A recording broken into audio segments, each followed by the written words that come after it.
त्रिरत्न बौद्ध महासंघ से जुड़े हुए हैं सभी लोग।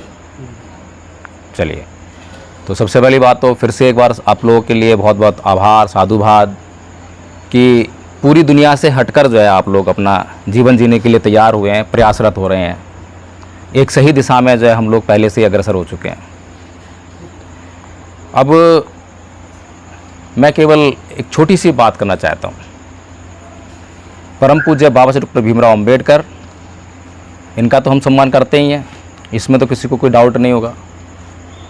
मैं बहुत जगह जाता हूँ जहाँ पर लोग जो है सम्मान करने की बात तो कहते हैं कि हम बाबा साहेब का बहुत सम्मान करते हैं, लेकिन जब उनसे पूछता हूँ कि सम्मान कैसे करते हो तो वहाँ पर बड़ी निराशा होती है।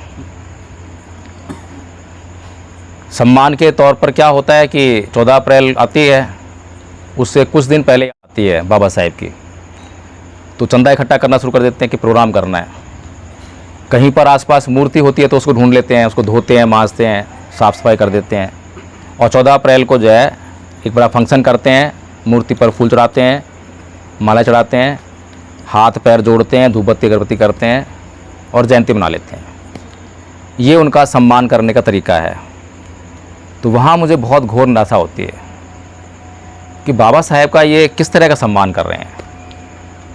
तो क्या ये जो सम्मान कर रहे हैं लोग, अभी भारत के लोग, आज बाबा साहेब को जानने वाले लोगों की कमी नहीं है भारत में। पहले के मुकाबले जब परम पूज्य बाबा श्री डॉक्टर भीमराव अंबेडकर ने अपना मिशन शुरू किया, तो उस समय में जब बाबा साहेब काम कर रहे थे तो एक बड़ी समस्या थी। बाबा साहेब की शिकायत थी कि जो मीडिया है वो उन्हें कवर नहीं करता। बात ठीक है, जो जनरल मीडिया था वो उनको कवर नहीं करता था या उनको गलत ढंग से पेश करता था। तो मीडिया हमारे मिशन मूवमेंट के लिए एक बहुत बड़ी समस्या हमेशा से रही है। उसके बाद माननीय कांसीराम जी का मिशन शुरू हुआ, उनकी भी यही समस्या रही कि हमारे काम को दिखाना तो बहुत दूर, हमारी भीड़ को दिखाना तो बहुत दूर, बल्कि बातों को जो है मिस इंटरप्रेट करने का काम करते। लेकिन आज वर्तमान समय में तो हमारे हाथ में खुद ही मीडिया है, तो वो समस्या तो सॉल्व हो रही है। फिर आज तो हमारा जो मिशन है वो बहुत तेज़ गति से बढ़ना चाहिए, नहीं बढ़ना चाहिए। फिर हमारे पास एक अकेले बाबा साहेब हुए, 2, 4, 10 तो नहीं हुए, अकेले बाबा साहेब। और जिस समय बाबा साहेब हैं उस समय समाज में कितने ग्रेजुएट लोग हैं, गिनती पर उंगलियों पर गिनने वाले इतने ही होंगे।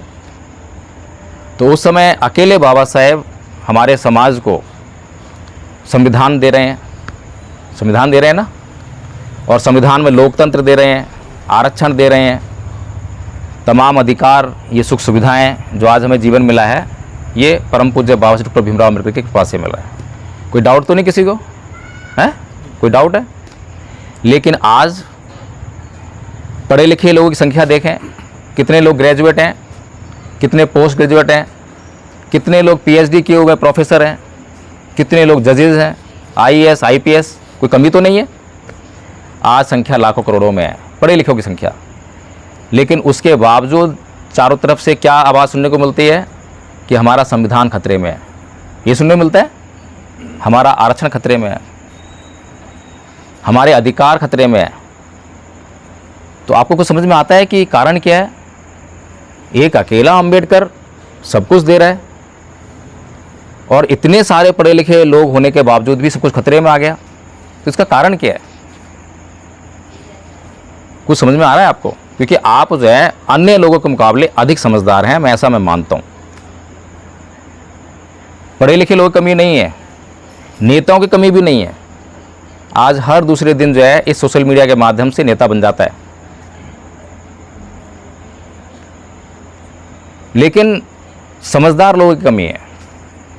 जब जब हमारे समाज में कोई समझदार पैदा हुआ तो उसने समाज के लिए सब कुछ न्यौछावर कर दिया और समाज का काम आगे बढ़ गया।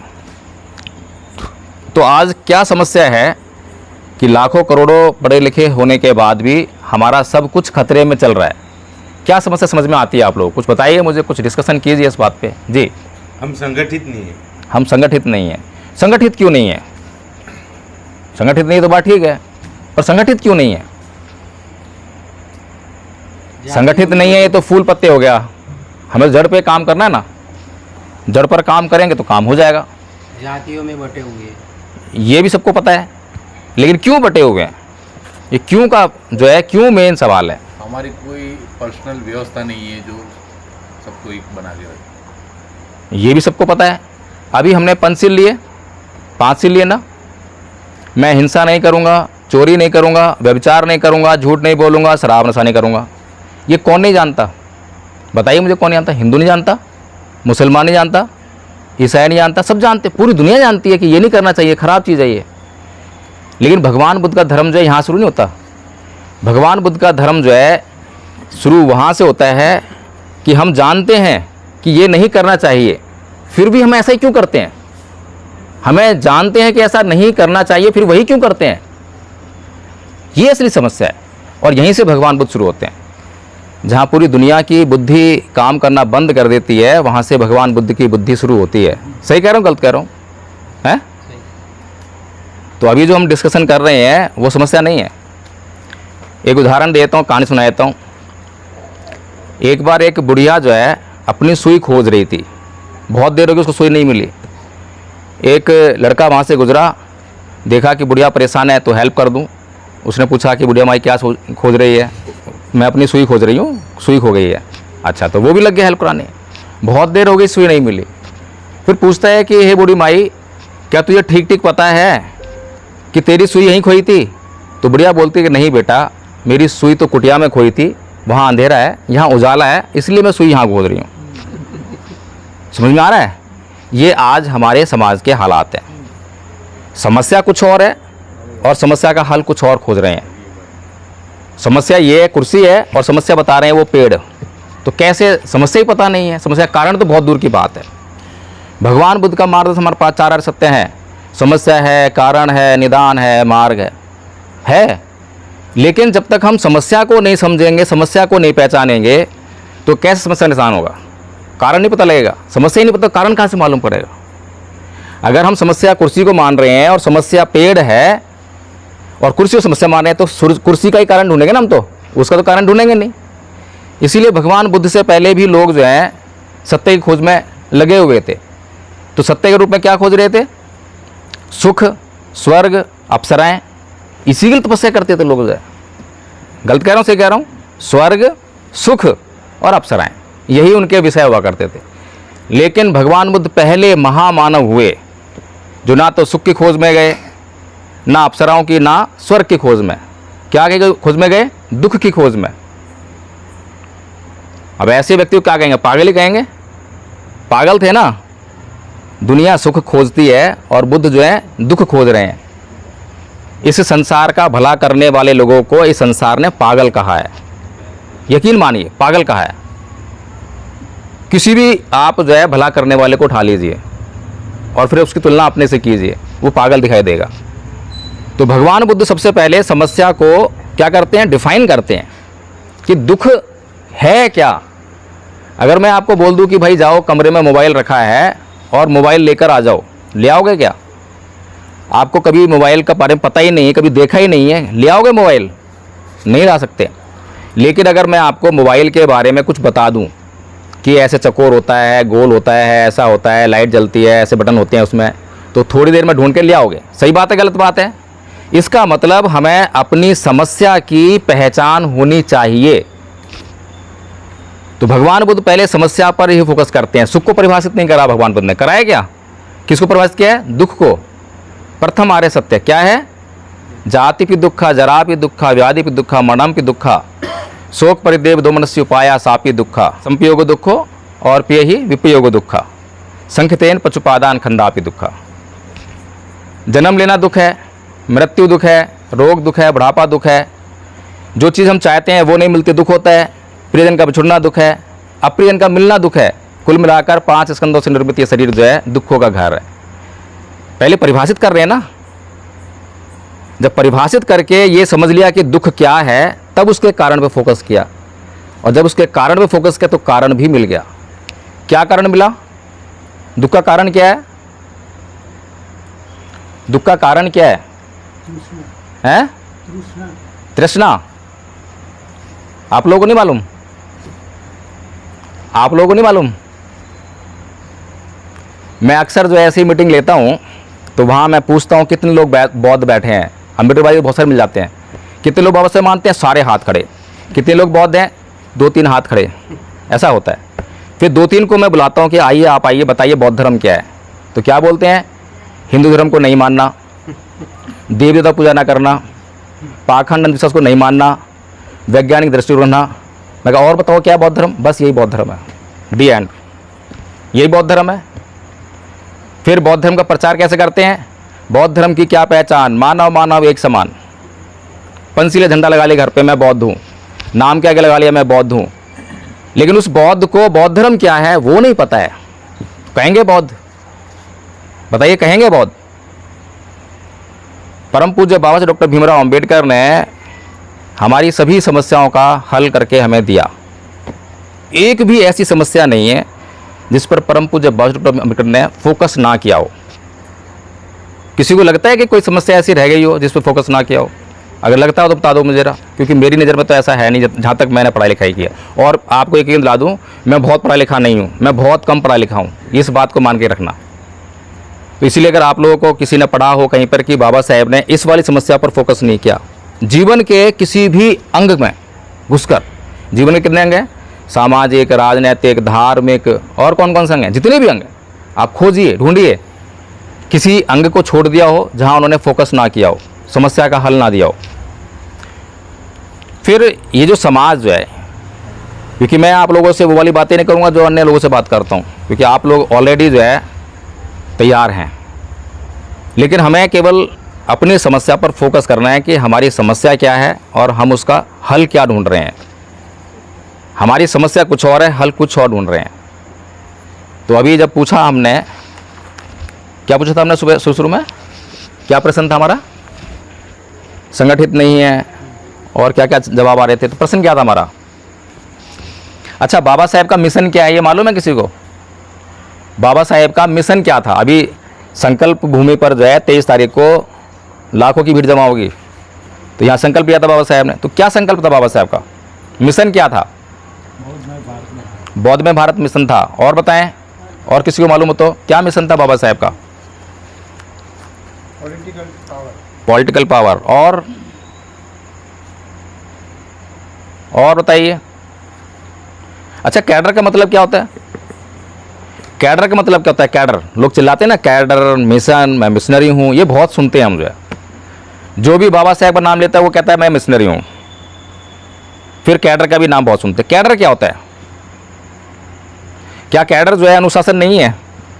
और अनुशासन एक ही दिशा में चलना, ऐसा ही है ना। जब बहुत सारे लोग किसी बात के लिए विशेष रूप से ट्रेंड कर दिए जाएं, प्रशिक्षित कर दिए जाएं और वो उसी एक दिशा में कार्य करते हैं, एक ही दिशा में अपना बल लगाते हैं, तो रिजल्ट आता है। वही कैडर है ना, यही तो हुआ। तो हमारा कैडर क्या है? एक आदरणीय जी बोल रहे हैं भारत को बौद्ध में करना बाबा साहब का मिशन था। दूसरे आदरणीय जी बोल रहे हैं रानी सत्ता को प्राप्त करना बाबा साहब का मिशन था। बाबा साहब का मिशन क्या था? सबसे पहली कमी तो हमारे भीतर ये आ गई कि हम कैडराइज नहीं है, यानी कि एक रूपता नहीं है मिशन के बारे में, मिशन ही पता नहीं है हमें। तो हम कर क्या रहे हैं बाबा साहब का नाम लेके? बाबा साहब तस्वीर रखी हुई है, बुद्ध की प्रतिमा लगाई हुई है, क्यों लगाई हुई है? इनका अपमान करने के लिए? आप लोग तो फिर भी बहुत सम्मान करते हैं, क्योंकि मैंने कहा कि आप जो है बहुत हद तक तैयार हैं। लेकिन मैंने ऐसे लोग देखे हैं जो अभी बताया मैंने आपको कि 14 अप्रैल को जागेंगे, धूप बत्ती अगरबत्ती करेंगे, मूर्ति को जो है नहलाएंगे धुलाएंगे, पूजा पाठ करेंगे, फिर मंच लगा के भाषणबाजी करके सो जाएंगे। अच्छा, सम्मान करना कैसे होता है बाबा साहब का? बाबा साहब सम्मान कैसे करा जाए? उन्होंने बताए हुए मार्ग पे चलना। ठीक बात है, ये तो बात बिल्कुल ठीक है। जागे हुए लोग तो ये जानते हैं कि उनके विचारों पर चलना। अगर मैं बाबा साहेब को फूल ना चढ़ाऊं, माला ना चढ़ाऊं, उनकी तरफ देखूं भी ना, और उनका जो बातें हैं उसको मानूं, तो उनका सम्मान है अपमान है? सम्मान। सही बात है। तो ये बात तो हमें अच्छी तरह से पता लग गई है। मैंने पहले कहा आप लोग जो है ज़्यादा जागे हुए लोग हैं। तो हमें पहली बात तो ये पूजा पाठ जो है, पूजा पाठ का भी मतलब समझना चाहिए। आप लोग जो है तिरतन बौद्ध महासभा समझते हैं, तो ज़रूर कुछ ना कुछ प्रोग्राम होते रहते हैं, मैं मानता हूँ। और मैं भी उसका सदस्य रह चुका हूँ, मैंने भी कैंप अटेंड किए हैं। तो पूजा का मतलब क्या होता है, कितने लोगों को पता है? मैं जो बात करूँगा किसी एक विषय पे बात नहीं करूँगा। आप सोचें कि मैं धर्म पर चर्चा करूँगा, मैं राजनीति पर करूँगा, मैं समाज पे करूँगा, एक पर नहीं। मेरा विषय है, और बाबा साहेब का भी मिशन यही था। मैं बता दूँ, बाबा साहेब का मिशन था समाज का उत्थान करना। सही बात है, 100 की एक बात, समाज का उत्थान करना बाबा साहेब का मिशन था। तो हमारा मिशन क्या होना चाहिए? वही सिंपल सी बात है। और हमारा मिशन है क्या? क्या हमारा मिशन ये है? नहीं, हमारे जो महापुरुषों ने दिया वही मिशन हमारा है हमारा मिशन? नहीं है। अगर ये हमारा मिशन होता तो एक अकेला अंबेडकर सब कुछ दे रहा है और इतने लाखों लोग जो है उनका मिशन भी यही है, और संविधान खतरे में आ गया? कैसे आ गया? नहीं आता। मिशन हमारा ये नहीं है। हमारा मिशन है नकली खाना। हम नकली खाना खाते हैं सारे? नकली खाना खाते हैं या असली खाते हैं? असली पक्का? का। सही बात है, गारंटी है इस बात की, क्योंकि हम लोग जिंदा बैठे हैं यहाँ पर। नकली खाते तो मर गए होते, ये तो बात ठीक है। लेकिन मिशन मूवमेंट का कौन सा खाना खाते हैं? मिशन मूवमेंट का कौन सा खाना खाते हैं? मेरी बातें बोर तो नहीं कर रहे आपको? जो है नहीं। तो मिशन मूवमेंट का कौन सा खाना खाते हैं? मैं थोड़ा सा गाइड कर देता हूँ कि नकली खाना क्या है और असली खाना क्या है। नकली खाना है लोभ, लालच और निजी स्वार्थ। मिशन मूवमेंट का नकली खाना है लोभ, लालच और निजी स्वार्थ। और असली खाना है त्याग, समर्पण और बलिदान। आप खुद डिसाइड कर लीजिए हम कौन सा खाना खाते हैं। त्याग, बलिदान और समर्पण खाते हैं? खाते हैं। मुझे तो नहीं लगता, कि रिजल्ट नहीं आ रहे ना। सब नहीं खाते, हम तो वही। अच्छा बताइए कैसे त्याग करते हैं आप? क्या त्याग करते हैं? मैं क्या त्याग करता हाँ। नौकरी नहीं गए और यहाँ आ गए। नौकरी छोड़ के यहाँ आ गए। अच्छा, आज की नौकरी थी आपकी जो अभी की? अच्छा ठीक है, बहुत अच्छा त्याग है। और कोई बताएं क्या त्याग करते हैं आप लोग? सारे मतलब जो नकली असली खाना खाते हैं त्याग उसका, मिशन मूवमेंट का जो बताया अभी मैंने, सारे असली खाना खाते हैं मिशन मूवमेंट का, सारे त्याग समर्पण बलिदान करते हैं, पक्की बात है। तो बताइए क्या क्या त्याग करते हैं अपने जीवन में आप मिशन मूवमेंट के लिए? क्या त्याग करते हैं? विचारों को त्याग करते हैं हम लोग। अच्छा, और बताइए। घर पे बच्चे छोड़ के अभी समय का त्याग। अच्छा समय का त्याग करते हैं। ठीक है। यानी जो महापुरुषों ने जो मार्ग बताया है उसको घर घर तक पहुंचाते।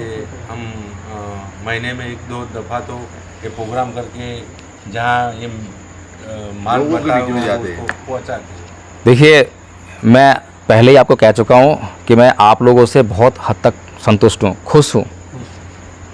मुझे बहुत प्रसन्नता है कि आप कम से कम जो है उतना त्याग कर रहे हैं। लेकिन त्याग का मतलब होता है, त्याग करने में कष्ट होता है ना? अगर त्याग की परिभाषा पूछनी हो तो बाबा साहेब से पूछो। गलत कह रहा हूँ, सही कह रहा हूँ? त्याग, अभी हम लोग क्या त्याग करते हैं? मैंने बाबा साहेब का जन्मदिन मनाना है तो 100 रुपया दान कर दिया, मेरा त्याग हो गया। 1000 रुपये दान कर दिया, त्याग हो गया। 1 लाख रुपये कहीं मूर्ति लगानी है, मैंने दान कर दिया तो त्याग हो गया। 1 लाख रुपये मैं जब त्याग करूँगा जब मैं 50 लाख का आदमी हूँ, और 1 लाख का भी दान जब करूँगा जब उस मूर्ति पे मेरा नाम आएगा कि ये मूर्ति मैंने लगवाई है। ये मेरा त्याग है। अब सोचिए, इस त्याग से कुछ होने वाला है क्या? तो हमारी असली समस्या ये है कि हम लोग जो हैं सामाजिक ईमानदार लोग नहीं हैं। सही। अगर हम लोग सामाजिक ईमानदार होते तो हमारी कोई समस्या नहीं है। और आज हम वास्तव में ये बातें बिल्कुल सही सुनते हो आप कि संविधान खतरे में है, लोकतंत्र खतरे, सब कुछ खतरे में आ गया है। ये 100% बात ठीक है, गलत बात नहीं है। लेकिन किसकी वजह से खतरे में आया, उनको पहचानना जरूरी है। आज हम लोग जो हैं इस खतरे में आ गए हैं, इस कदर खतरे में आ गए हैं, लेकिन निराशा में एक आशा है। वो आशा क्या है? नंबर। हमारे पास नंबर है, हमारे पास नंबर है। खतरे में हमें किसने डाला है? खतरे में हमें किसने डाला है? कौन डालना चाहता है हमें खतरे में? मनुवादी। कितना नंबर है उनका? 15। 15। और हमारा नंबर क्या है? 50। 85, ये हमारे लिए सबसे पॉजिटिव चीज़ है। लेकिन अगर हम सामाजिक ईमानदारी से काम करें और ये 85 नंबर को जागरूक कर दें तो क्या 15% की कुछ औकात है? कुछ भी नहीं।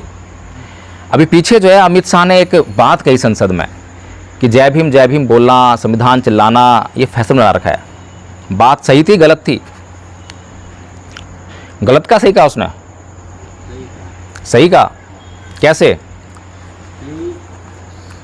जो यहाँ बैठे हैं हाँ, बाकी तो मानो कि 1%, बाकी 90% तो चिल्लाते ही है ना, इसकी वजह से बोला ना। अच्छा, फैशन होता क्या है? हमें ना क्या है कि चीज़ों को समझना बहुत ज़रूरी है। अगर हम चीज़ों की बेहतर समझ पैदा कर लेंगे तो चीज़ें समझना आसान हो जाएगी, फिर काम करना आसान हो जाएगा।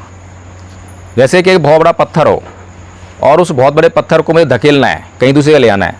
मैं धक्का मारूँ तो हिल भी नहीं पाएगा, लेकिन मैं थोड़े सा अगर ये दिमाग लगा लूँ और एक बहुत बड़ा बम्बू लेकर आऊँ, उसके नीचे प्लेस कर दूँ और नीचे पत्थर लगा के ऐसे हल्का पुश करूँ, चला जाएगा, है ना? तो समझ होना बहुत ज़रूरी है। काम को करने की समझ होना, अपनी समस्याओं की समझ होना बहुत ज़रूरी है। तो फैशन क्या होता है? आप लोग फैशन करते हैं या बिल्कुल सादा जीवन? क्योंकि टीवी में जुड़ गए हैं तो सादा जीवन बस, फैशन नहीं करते। फैशन करे हुए किसी को देखा है? देखते हैं कैसा होता है फैशन? हैं? टीवी में जुड़ गए वो बोलो बोलो बोलो, जवाब आपको तो कहीं जवाब आपको पड़ते तो हैं। इतना मजा चलो मैं थोड़ी सी हेल्प करता हूँ। अच्छा, मज़ा लेने के लिए मत सुनना मेरे को जो है। हाँ, क्योंकि मज़ा लेने के लिए तो यूट्यूब पे बहुत सारा भरा पड़ा है। मज़ा तो बहुत कहीं भी ले लोगे आप, लेकिन हमें विचार का जो है मंथन करना है। सर्दियों में बहुत बड़ी सर्दी पड़ती है, महिलाओं को जो है जब शादी ब्याह में जाना पड़ता है तो उनका फैशन देखा है कैसा होता है? कैसे कपड़े पहनते हैं?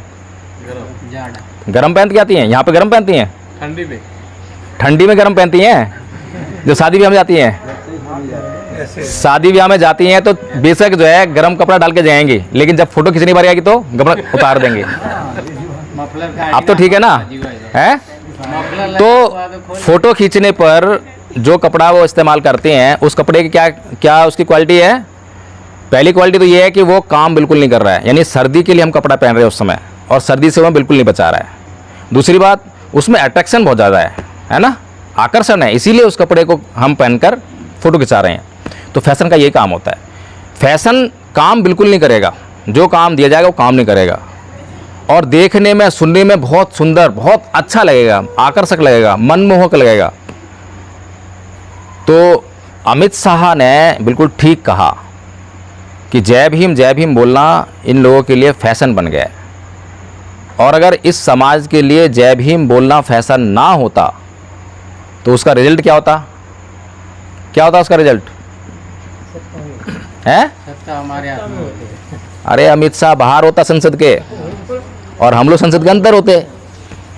अभी तो 131 सांसद चिल्लाते ना, 131 नहीं, हमारी डिमांड 131 की नहीं है। हम इस देश के मालिक हैं। एक और कहानी सुनाता हूँ। ऐसे ही एक घर था, इतने बड़ा घर था, और उसका मकान मालिक खूब आराम से रह रहा था, बड़े आराम से। एक दिन किराएदार आया कोई कि आपके पास इतने कमरे हैं, एक कमरा मुझे खाली है, दे दो मेरे को किराए पर। उसने कहा ठीक है भैया, ले लो किराए पे कमरा। 2-4 दिन बाद जो है मकान मालिक को कहीं 2 महीने के लिए जाना पड़ गया। वो घर की पूरी चाबी जो है उसको सौंप गया कि ये लो भैया ज़रा देख रेख रहना। ठीक है जी। 2 महीने के चला गया। 2 महीने बाद आया वापस, बोलता है भाई सारे में देखा कब्जा हो गया उसका। किसका? किराएदार का। तो बोलता है भाई मेरे को जो है मेरा दो, ये वापस करो। तो वो अंदर से लठ निकाल के लाया, उसमें 4 लठ मारे और वो भागा। थोड़ी देर बाद उसको होश आया, फिर आके हाथ जोड़ते हुए, ए मालिक साहब, आप मालिक हो, एक काम करो, वो कोने में जो कमरा बनाया ना उसमें मुझे रहने दो। अच्छा वहाँ रहना है? हाँ रह सकता है, लेकिन तुझे मेरे घर का काम करना पड़ेगा, वही फ्री में, वही फ्री में। मालिक मंजूर है। वो जो इतने बड़ी कोठी का मालिक था, वो एक कोने में एक कोठरी में पड़ा हुआ है, और वो भी किस कंडीशन पर कि घर का सारा काम करना पड़ेगा। अब क्या हो गया? घर का मालिक क्या हो गया? गुलाम। नौकर को तनख्वाह मिलती है, तनख्वाह नहीं दोगे तो काम छोड़ चला जाएगा, गुलाम हो गया। अब समझ में आ गई कहानी किसकी है? हैं? किसकी कहानी है ये? ये कहानी हमारी है, हमारी हैं? इस देश के मालिक थे हम तो, ऐसा ही हुआ है। तो अब कैसे मालिक बने दोबारा से जो है? लट लेना पड़ेगा। लट लेना पड़ेगा। आप तो टीबीएम जुड़े हो, टीबीएम में यही सिखाया कि लट लेना पड़ेगा। पाना पाता वेरमणि सिक्खा पतन समारिया है। उसने जो हथियार इस्तेमाल किया वो हमको करना पड़ेगा। समाज को जागरूक करना पड़ेगा। हाँ, वैसे ही बाबा साहेब ने कहा है कि अत्याचार को सहन करने वाला अत्याचार करने वाला ज़्यादा बड़ा गुनहगार होता है ना। ये बात सही कही बाबा साहेब ने। इसीलिए हमने जो है क्या उठा लिया, ईंट का जवाब पत्थर से देना है, सहेंगे नहीं। और लट उठा लिया हमने, ईंट उठा ली, छोड़ेंगे नहीं। यही तो हो गया ना। और बाबा साहेब बुद्ध के जा रहे हैं, और बुद्ध क्या बोल रहे हैं? ना ही वेरेन वेराणी समंती गुदाचनंग अवेरन च समंती ऐस धम्मो सनातन। समझ में आ रहा है कुछ? वैर से कभी वैर शांत नहीं होता, अवैर से ही वैर शांत होता है। ऐसा कॉन्ट्रडिक्शन कैसे? बाबा साहेब कह रहे हैं कि ये करो और बुद्ध कह रहे हैं कि ये करो। किसकी मानेंगे बात? आप तो टीवीएम वाले हैं, अब जो है अब परीक्षा शुरू होगी टीवीएम की। बताइए किसकी बात माननी चाहिए, बाबा साहेब की या बुद्ध की? बुद्ध की, बुद्ध की। और बाबा साहेब बात का क्या होगा? तो वो भी माननी चाहिए। कैसे मान लो दोनों बात? एक हिंसा करने के लिए कह रही है, क्या हिंसा करने के लिए कह रही है? कैसे हो सकता पॉसिबल? बाबा साहब का मिशन चलाने के लिए बाबा साहब की बात मानना पड़ेगा। और बुद्ध की बात का क्या होगा? बुद्ध का मिशन चलाने के लिए बुद्ध की बात मानना पड़ेगा। और बाबा साहेब कहते हैं, और आएगा ऐसे करना पड़ेगा। और बाबा साहेब क्या कह रहे हैं? नत्थी में शरणंग अयंग बुद्धो में शरणंग वरंग एतेन सचवज्जेन होतु में जंग मंगल है। फिर क्या करोगे आप जो है? शरण का ये मतलब हुआ कि उसकी बात ना मानना। फिर आप शरण गमन किए हो। शरण का मतलब क्या होता है? शरण जाना। शरण जाना। शरण क्यों जाते हैं बताइए? शरण क्यों जाते हैं? गाना गाने के लिए? बुद्धं शरणं गच्छामि धम्मं शरणं गच्छामि, इसलिए करना, अनुसरण हैं? है, अनुसरना है। शरण क्यों जाते हैं? पता होना चाहिए ना। नमन क्यों करते हैं? वो बातें आचरण में लाने के लिए। अच्छा, खाली गाने का नहीं है। हम किस किस की शरण जाते हैं? बुद्ध, धम्म और संत। इसके अलावा बाबा साहब। आप कभी रास्ते में जा रहे हो और बारिश आ गई हो तो छुपते हो ना? कहाँ छुपते हो? जहाँ जगह मिल जाए, पेड़ के नीचे, के छज्जे के नीचे, घर में, गुफा में। ये सारे हमारे शरणगाह स्थल हैं। इसका मतलब क्या हुआ कि जिससे हमारी रक्षा हो सके उसकी शरण जाते हैं। हर की शरण नहीं जाते। जिसके भीतर हमारी रक्षा करने की योग्यता है, क्षमता है, उसी की शरण जाएंगे। हर की शरण कैसे जाएंगे? बुद्ध की शरण इसलिए जाते हैं क्योंकि बुद्ध के भीतर हमारी रक्षा करने की ताकत है, क्षमता है, योग्यता है। धम्म की शरण इसलिए जाते हैं कि उसके अंदर हमारी रक्षा करने की योग्यता है। संघ की शरण इसलिए जाते हैं, ऐसे नहीं जाते हम। बुद्ध के धम्म में कोई काम ऐसे नहीं होता, नौटंकी नहीं है बुद्ध का धम्म। बुद्ध के धम्म में कल्याण ही कल्याण है? आरंभ में कल्याण, मध्य में कल्याण, अंत में कल्याण ही कल्याण है। लेकिन उस कल्याण को कैसे लाया जाए, अभी तो यहीं टक गए हम जो है। बुद्ध की माने या बाबा साहेब की माने? अब बाबा साहेब ये वाली बात कह रहे हैं और बाबा साहेब के ऊपर खुद बचपन से अत्याचार हो रहा है। बचपन में टीचर क्लास में नहीं घुसने दे रहा, नाई बाल नहीं काट रहा, चपरासी पानी नहीं पीने दे रहा, पूरे बड़ोदरा शहर में जो है रहने के लिए जगह नहीं मिली, अत्याचार हो रहे हैं। किसके खिलाफ उठाई? किसके खिलाफ एफआईआर कराई? किससे मुआवजा मांगा? तो मतलब उन्होंने सहन कर लिया। समाज को तो ये बोल रहे हैं और खुद कुछ कर रहे हैं। क्या मामला है ये? क्योंकि हम समझते नहीं हैं। ना तो बाबा साहेब गलत हैं, ना बुद्ध गलत हैं, बस हम समझ नहीं रहे हैं how to handle the circumstances. Circumstances को कैसे हैंडल करना है, ये एक जो मैकेनिज्म है, ये हमें समझ में नहीं आया। वो नहीं है। इसीलिए हमारी समस्याओं का अंत होते दिखाई नहीं दे रहा। सारी बात ये है। अभी कुछ लोग बोलेंगे कि भाई बाबा साहेब ने कहा है शिक्षित बनो, संगठित रहो, संघर्ष करो, ऐसे ही बोला है। सही बात है। अब देखिए अंग्रेजी में क्या बोला बाबा साहेब ने? अंग्रेजी में बोला या हिंदी में बोला? गौरंग साहब जरा एक गिलास पानी थोड़ा सा देना। बताइए, इंग्लिश में बोला बाबा साहेब ने या हिंदी में बोला है? बाबा साहेब ने सारी कथा कहानी अपनी जो लिखी है वो हिंदी में लिखी है, मराठी में लिखी है या इंग्लिश में लिखी है? इंग्लिश में। ठीक है, तो अंग्रेजी में क्या कहा है? Education agitate and organisation. नहीं, ठीक बोला आपने, लेकिन थोड़ा गलत हो गया। एजुकेशन नहीं, एजुकेट। एजुकेट, एगिटेट एंड ऑर्गेनाइज, यही तो बोला है। अब मुझे ये बताइए कि एजुकेट का मतलब शिक्षित बनो होता है क्या? पढ़े लिखे हैं हम सारे? कोई ऐसा तो नहीं जो अनपढ़ हो? सब पढ़े लिखे हैं ना, अंग्रेजी जानते हैं। तो एजुकेट का मतलब क्या है? शिक्षित होना। शिक्षित होना, पक्की बात है। पक्की बात है। अच्छा, वर्ब क्या होती है? क्या? वर्ब, क्रिया, वर्ब, वर्ब, हाँ वर्ब नाउन समझते हैं ना? हाँ। तो वर्ब क्या होती है? हम जो क्रिया करते हैं वो वर्ब। जिस शब्द में काम का होना पाया जाता है उसे कहते हैं ना। हाँ तो एजुकेट क्या है, वर्ब है या नाउन है? नाउन, ऐसे नाउन है लेकिन वर्ब है। वर्ब के एजुकेट वर्ब है। वर्ब तो क्या होगा इसका मतलब? अब शिक्षित बनो या शिक्षित करो? देखो कितना बदल गया मतलब। दोनों में फर्क मालूम है? कितना फर्क है? शिक्षित बनो और शिक्षित करो में फर्क मालूम है? एक एक बात में कितनी गहराई है। बाबा साहेब कोई भी बात ऐसा ना कर रहे हैं, विश्व का सबसे बड़ा विद्वान बात कर रहा है आपसे, हैं? The sun, the symbol of knowledge, the greatest Indian, ऐसी उपाधियां किसी और को नहीं मिली हैं पूरी दुनिया में। चाहे कार्ल मार्क्स का पूरा बोलवाला हो, उसको बोला द सन, उसको बोला द सिंबल ऑफ नॉलेज, लेकिन जिसको बोला उसको तो उसके लोग ही नहीं जानते हैं। जानते हैं क्या हम? और हम पूरी दुनिया में गा रहे हैं शिक्षित बनो, शिक्षित बनो। क्या फ़र्क है वैसे इस दोनों में? दोनों बातों में फ़र्क क्या है? शिक्षित बनाओ बोलने का है ना। शिक्षित करो में और शिक्षित बनो में क्या फ़र्क है? क्या आपको शिक्षित बनो में निजी स्वार्थ की, लोभ की, लालच की बू नहीं आ रही है क्या? मैं शिक्षित बन जाऊं, मैं बनूंगा तो फिर मैं क्या करूंगा? मैं अपना पेट पालूंगा, अपने परिवार का पेट पालूंगा। ये हो गया ना इसका मतलब। और शिक्षित करो में क्या है? एक कर्तव्य बोध है। औरों के भी मैं अनपढ़ हूं लेकिन दूसरे को शिक्षित कर सकता हूं। मेरे पास जगह है, मैं जगह दे सकता हूं। मेरे पास पैसा है, मैं पैसा दे सकता हूं। मेरे पास स्कूल है, मैं स्कूल में एडमिशन दे सकता हूं। शिक्षित करने की मेरे अंदर अगर कर्तव्य बोध होगा तो मैं अपने समाज को शिक्षित करने की तरफ बढ़ूंगा। समाज को, अपने परिवार को नहीं, समाज को। बाबा साहेब समाज के लिए समर्पित है ना।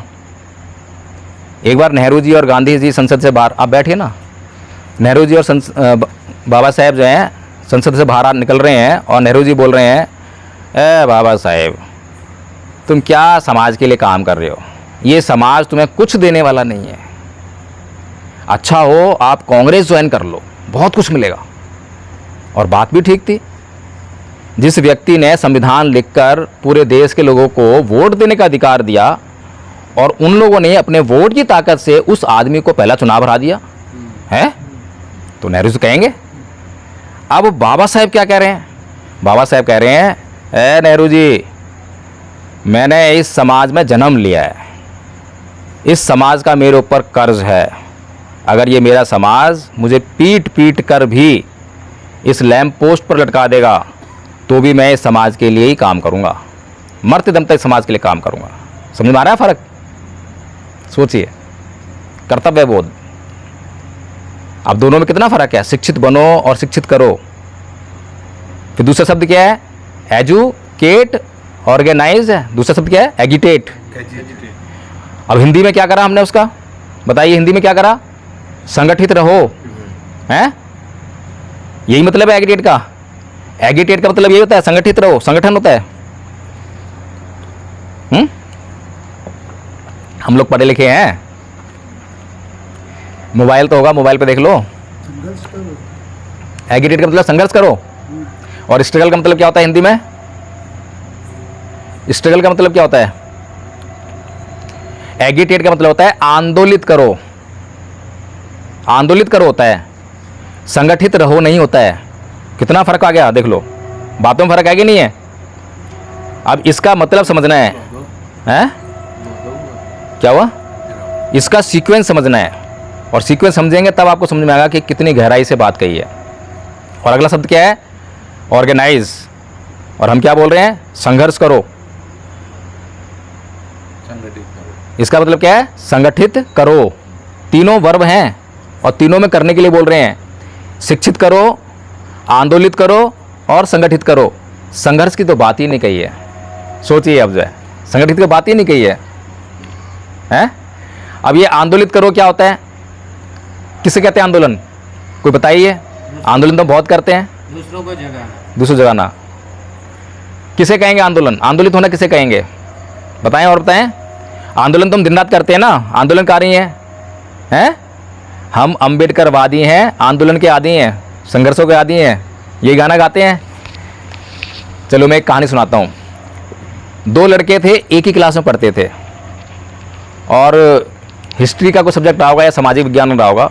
उसमें एक घटना का जिक्र हुआ कि किसी ज़िले में कुछ दलित परिवार रहते थे, संख्या उनकी थी, उनमें परिवारों में जो जहाँ रहते थे घरों में आग लगा दी गई, महिला साथ में दुर्व्यवहार हुआ और बहुत से लोगों की हत्या कर दी गई।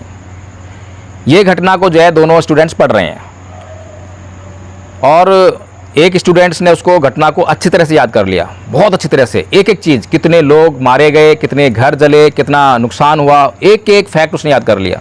एग्ज़ाम आया तो उसने यूं का त्यों लिख दिया और बहुत अच्छे नंबर मिले। आगे चलकर उसने कंपटीशन की तैयारी की, क्योंकि याद करने वाला स्टूडेंट था, मेधावी था, तो कंपटीशन में भी थ्रू आउट निकल गया, नौकरी लग गई और मौज की ज़िंदगी जी रहा है, ऐसो आराम। IAS IPS बन गया तो मौज आएगी ना।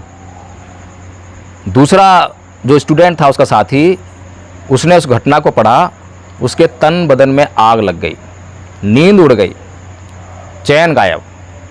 मेरे समाज के ऊपर अत्याचार हुआ, क्यों हुआ, किसने किया, ये कैसे, इसको कैसे रोकूं, इसको जो है आगे अत्याचार ना हो, इसके लिए मैं क्या करूं। वो जो है कोई अच्छी नौकरी तो नहीं मिल पाई, लेकिन समाज के लिए जो है उसने आंदोलन खड़ा कर दिया। अब बताओ एगिटेशन कहाँ पर हुआ, पहले वाले में, दूसरे वाले में? दूसरे वाला, और हमारा समाज पहले वाला है दूसरे वाला है? पहले वाला। तो समस्या हल होंगी? समझ में आ रही है समस्या क्यों हल नहीं, समस्या हल क्यों नहीं हो रही हैं? अभी आदरणीय प्रोफेसर रतनलाल जी को हम जानते ही हैं, सब जानते हैं, जानते हो? और मुझे जानते हैं, मुझे जानते हैं, मुझे तुमको थोड़ा कम। नहीं, बिल्कुल नहीं जानते होंगे, नहीं जानते हैं। चलिए थोड़ा जानते होंगे। अब प्रोफेसर रतनलाल जी ने ऐसा कौन सा महान काम किया समाज के लिए जो आप जानते हैं, उन्हें जरा बताएं। आदरणीय लक्ष्मण यादव, आदरणीय राजेंद्रपाल गौतम, इतने बड़े बड़े नाम हैं, आज सोशल मीडिया में बहुत बड़ा नाम है, और आप लोग कभी यहाँ अपने आप प्रोग्राम करोगे तो उनमें से ही किसी को वक्ता बनाने का प्रयास करोगे, क्योंकि कार्यक्रम सफल करना है। और कार्यक्रम सफल कैसे होगा? बहुत सारी भीड़ आएगी तो कार्यक्रम सफल होगा। और भीड़ कैसे आएगी? नाम के पीछे आएगी। आज हमारे यहाँ दिल्ली विश्वविद्यालय के प्रख्यात प्रोफेसर रतनलाल जी आ रहे हैं, सारे में घोषणा होगी, और सारे लोग जो अरे हाँ हम भी देखते हैं सोशल मीडिया पे, हम भी देखते हैं, हम भी देखते हैं, आज देख कर आएंगे, सारी भीड़ जमा, और आपका प्रोग्राम सफल। और मिशन, प्रोग्राम तो सफल हो गया, और मिशन क्या हुआ? मिशन चला गया कांग्रेस में सफल होने के लिए, ऐसा ही है? अभी कांग्रेस ज्वाइन कर ली। नहीं, मिशन सफल हो गया ना। आप प्रोग्राम को सफल करने के लिए सब कुछ भूल जाते हो, और उस प्रोग्राम को करके क्या हासिल कर रहे हो बताइए मुझे। बाबा साहेब की जयंती पर एक दिन में ये भूखा नंगा समाज जो अपने आप को दलित कहता है, दिन रात आरक्षण आरक्षण चिल्लाता है, एक दिन में करोड़ों अरबों रुपया फूंक देता है बाबा साहेब की जयंती मनाने के लिए। बताइए सही कह रहा हूँ, गलत कह रहा हूँ? सही। इस करोड़ों अरबों रुपए की कितनी वैल्यू है? वैल्यू है या नहीं है? और किस बात पे खर्च कर रहा है ये? सिर्फ जयंती मनाने पे। और लाखों रुपया कोई भी प्रोग्राम करोगे ना इन महानुभावों के सम्मान में, कोई प्रोग्राम करोगे तो लाखों रुपए का मंच लगाते हो, लाखों रुपए खर्च कर देते हो, और कहाँ से लाते हो? समाज से चंदा इकट्ठा करके। इतना काम आप करते हो, इतनी ही मेहनत अगर बिल्कुल सटीकता के साथ में मिशन के ऊपर कर ली जाए तो क्या ये मिशन सफल नहीं होगा? बताइए मुझे। अभी आदरणीय प्रोफेसर रतनलाल जी को प्रोफेसर रतनलाल किसने बनाया? बताएं मुझे, हैं? समाज समझ बताया ना। लक्ष्मण यादव को किसने बनाया? लक्ष्मण यादव समाज ने। कैसे बने? सोशल मीडिया से। हमने उनके वीडियो देखे, हमने उनके वीडियो वायरल किए, यही किए ना। फिर उनके लिए मंच भी लगाया, मंच पे उनको बुलवाया, उनके लिए यूट्यूबर बुलाए, उनके वीडियो बनवाए, वो वायरल हुए, तभी तो पूरी दुनिया में पहचान बनी। और जब समाज से वो नेता बने और समाज से नेता बन के चले गए दूसरी जगह पर। अच्छा, अभी एक बात तो है सभी को समझ में आएगी, बीजेपी हमारे लिए खतरा है। आती है समझ में बात? बीजेपी को रोकना है, तो बीजेपी कौन रोकेगा? कौन रोकेगा? आपकी तो अपनी कोई पार्टी जो पावर में है नहीं जो रोक सके, तो अब कौन रोकेगा? कांग्रेस रोकेगी, सीधी सी बात है। तो फिर अब हमारा समाज किसको वोट देगा? कांग्रेस को वोट देगा। ये हमारा मिशन चल रहा है, ये हमारा मिशन चल रहा है, यही मिशन है ना। और 70 साल से यही चल रहा है। थोड़ा सा हम रिलीफ में आते हैं, तुरंत ही एक खतरा पेश कर दिया जाता है, देखो इससे खतरा है, इससे तो जीतेंगे नहीं, इसको वोट दे दो। हमें अपना वोट हमें कब मिलेगा? बाबा साहेब जब संसद भवन में, संविधान सभा में संविधान को पास करा के बाहर निकल रहे हैं तो क्या बोल रहे हैं? आज मैंने रानी के पेट का ऑपरेशन कर दिया है, अब इस देश का राजा रानी के पेट से नहीं बैलेट पेपर से बनेगा। बड़े खुश हैं और कह रहे हैं जाओ ऐ मेरे समाज के लोगों, अपने घरों की दीवारों पे लिख दो तुम इस देश के शासक हो, बोल रहे हैं। तो हम कब अपने लिए वोट देंगे? पिछले 70 साल से तो अपने आप को नहीं, हम कांग्रेस को दे जा रहे हैं वोट दे, फिर कोई और दिल्ली में आम आदमी पार्टी आ गई तो उसको दे दिया वोट है, लेकिन अपने आप को वोट नहीं दे रहे हैं। ये जो प्रोफेसर रतन लाल जी जो हैं, ये कौन है? बुद्धिजीवी है ना। बुद्धिजीवी कौन होता है? हम बुद्धिजीवी किसको मानते हैं? समाज के लिए काम करें। समाज के लिए काम करें। मेरे हिसाब से बुद्धिजीवी वो है, अभी तो खैर फिलहाल आप लोग जिसको बुद्धिजीवी समझते हो उसका मतलब है तो सोशल मीडिया वायरल हो जाए, उसको बुद्धिजीवी मानते हैं हम। और सोशल मीडिया वायरल होने के लिए क्या करना है? एक मैकेनिज्म है, उसे इस्तेमाल करो, सोशल मीडिया वायरल हो जाओगे। सुमित रतन जैसे चरित्रहीन लोग वायरल हो रखे हैं, पूजे जा रहे हैं पूरे देश में। विनयाचार्य ऐसे लोग पूजे जा रहे हैं पूरे देश में। कैसे पूजे जा रहे हैं? क्या करा है उन्होंने? हैं? नेता क्या होता है, बुद्धिजीवी क्या होता है, इसकी हमें जो है पहचान नहीं है। इसीलिए हमारे सामने जो भी आता है चीबर पहन के आ गया तो भिक्खू मान लिया। पढ़ा लिखा इंजीनियर, डॉक्टर, वकील, जज उसके पैरों में लेट जाता है और वहाँ हम दूसरों को दोष देते हैं। देखो 4th क्लास पंडित जो है, पुजारी हैं, 4th क्लास फेल है वो, और वो तुम्हारे घर का जो है मुहूर्त निकालता है, तुम्हारे बच्चे का नाम रखता है, उसको तो बोल रहे हैं। और तुम क्या कर रहे हो? हम क्या कर रहे हैं? हमने बौद्ध भिक्षु पहचाना कि बौद्ध भिक्षु क्या होता है? पहचाना। बुद्धिजीवी क्या होता है? पहचाना। नेता क्या होता है? पहचाना। बताइए मुझे, पहचानना चाहिए ना। दूसरों दोष जब दें जब हम सही हों। दूसरों को हम अंधभक्त कहते हैं, लेकिन हम क्या हैं? हम अंधभक्त नहीं हैं क्या? अंधभक्त क्या होता है? जो जांच ना करे, जो बताने पे भी आचरण ना करे, तर्क बुद्धि का इस्तेमाल ना करे, है? यही तो अंधविश्वास हो गया, अंधभक्ति हो गई। तो अब किसी को भी अगर हम चीबर में देखेंगे तो वो हमारे लिए क्या है? भिक्खू। और भिक्खू का हमारे भीतर बहुत सम्मान है। मैं यहाँ पर आया हूँ, मैं धम्म के बारे में आपको बहुत अच्छा ज्ञान दूंगा, बहुत बढ़िया ज्ञान। ऐसा ज्ञान शायद कोई भिक्खू दे पाए, लेकिन मुझे आप 1 रुपया नहीं दोगे। दोगे क्या? नहीं दोगे, क्योंकि मेरे पास ड्रेस जो है ना वो आपको सूट नहीं कर रही है? और यहीं पर कोई बहुत भिक्षु आए तो सारे पहले तो आप जो है चरणों में लेटोगे, धोख जमाओगे, फिर उसके बाद बैठ के बहुत ध्यान से सुनोगे। अब क्या बोल रहा है पता नहीं चल रहा है, लेकिन सुन रहे हो, बहुत ध्यान सुन रहे हो। फिर उसके बाद जब जान लगेंगे, भंते जी मेरे साथ 500 रुपये, 1000 रुपये। भंते जी हाँ ये लो, ठीक है, अलविदा। चल रही है दुकान है। बहुत सारी बातें करने के लिए मेरे पास, बहुत सारी चीज़ें हैं, समय कमी है। दान और सहयोग में मतलब पता है आपको? अर्थ पता है दान क्या और सहयोग क्या है? दान तो करते होगे आप लोग। दान क्या होता है? 10 पारमिताओं में से एक पारमिता है दान। दान तो हम बहुत करते हैं। क्या होता है दान? दान क्या होता है बताइए कुछ? जवाब नहीं मिल रहा मुझे बिल्कुल भी। सब दानम धम दानम जिनाति। सब दानंग धम दान जिनाती, तो बात ठीक है। अब मैं किसी को जो है कोई धर्म का काम कर रहा है, मैं धर्म का काम कर रहा हूँ, तो मुझे आपने पैसा दे दिया तो धमदान हो गया वो? बताइए, धमदान हुआ नहीं हुआ? नहीं हुआ? मैं बोलूँ हुआ नहीं हुआ? हुआ ना? तो बोलेंगे हाँ। नहीं हुआ ना? नहीं। आप तो मेरे से ही चल रहे हो।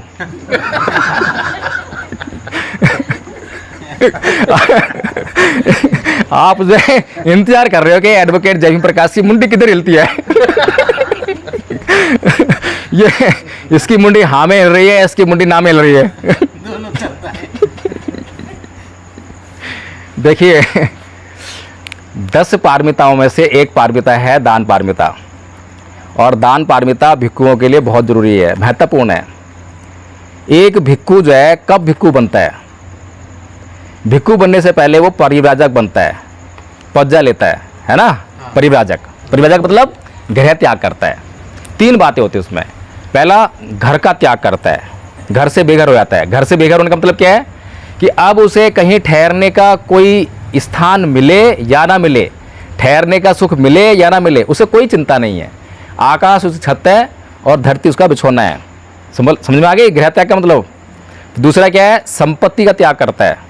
अब उसे किसी प्रकार की कोई भी संपत्ति से कोई अटैचमेंट नहीं है, ठीक है, सब तरह की संपत्ति। तीसरा, रिश्ते नातों का त्याग।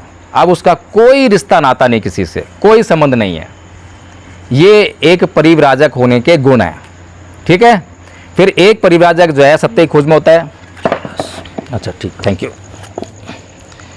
तो कोई परिव्राजक जो है, परिव्राजक तो बहुत सारे होते हैं, क्योंकि बुद्ध के समय में भी 62 पंथ थे। आजीवक पंथ है, जैन पंथ है, बहुत सारे पंथ थे। तो अब परिव्राजक होने का मतलब ये नहीं खाली बुद्ध शरण जाएगा, वो किसी की भी शरण में जा सकता है। तो मान लीजिए कोई जो है भिक्खु संघ में शामिल होना चाहता है, बुद्ध का भिक्खु संघ है, उसमें शरण में शामिल होना चाहता है। तो जब उसमें जाएगा तो वो भिक्खु बनने के लिए जाएगा, ठीक है। तो बुद्ध उसको क्या देंगे, लक्ष्य जो है, उसका लक्ष्य क्या हुआ, भिक्खु बनने का लक्ष्य क्या होता है, प्रचार प्रसार, प्रचार प्रसार होता है। बौद्ध धर्म का प्रचार प्रसार करना। कोई बताओ, एक बौद्ध भिक्षु के जीवन का लक्ष्य क्या होता है। इसीलिए तो विनयाचार्य ठीक है अगर प्रचार प्रसार करना ही है उसका तो वो ठीक है। एक बौद्ध भिक्षु के जीवन का लक्ष्य होता है निर्वाण को प्राप्त करना। समझ रहे हैं, बुद्ध ने किसको प्राप्त किया था, दुख का अंत करके क्या प्राप्त किया था, निर्वाण। अंतिम लक्ष्य क्या है जीवन का, इतने सारे जीव उत्पन्न हो रहे हैं, ये उत्पन्न हो रहे हैं, मरते हैं, इस दौरान जो बहुत दुख झेलते हैं, जाति पे दुखा, जरा पे दुखा, व्याधि पे दुखा, मरणम पे दुखा, इतने सारे दुखी दुख है, जीवन दुखी दुख है। इस दुख से मुक्ति होना ही हमारा जो लक्ष्य है, और निर्वाण प्राप्त करके इस दुख से मुक्त हो सकते हैं। तो निर्वाण को प्राप्त करना ही अल्टीमेटली, चाहे एक जन्म लो चाहे 1000 जन्म लो। भगवान बुद्ध को 1 लाख कल्प जन्म लेने पड़े, पता नहीं कितने होते मुझे पता नहीं है, जब जाकर उनको निर्वाण प्राप्त हुआ। तो एक बौद्ध भिक्षु, जब बौद्ध भिक्षु जो है गृह त्याग करता है तो उसका लक्ष्य जो है निर्वाण प्राप्त करना होता है। और निर्वाण प्राप्त कब होता है, कब होता है निर्वाण प्राप्त। आप लोग धम्म पढ़ते ही नहीं क्या बिल्कुल भी। राग, द्वेष, मोह सब छूट जाए। समता में जब कोई स्थित हो जाता है, समता कैसे स्थित होती है, हमारे पास 6 इंद्रियां हैं, 6 इंद्रियों के अपने विषय हैं, ये तो विपස්සना जाने वाले भी जानते होंगे।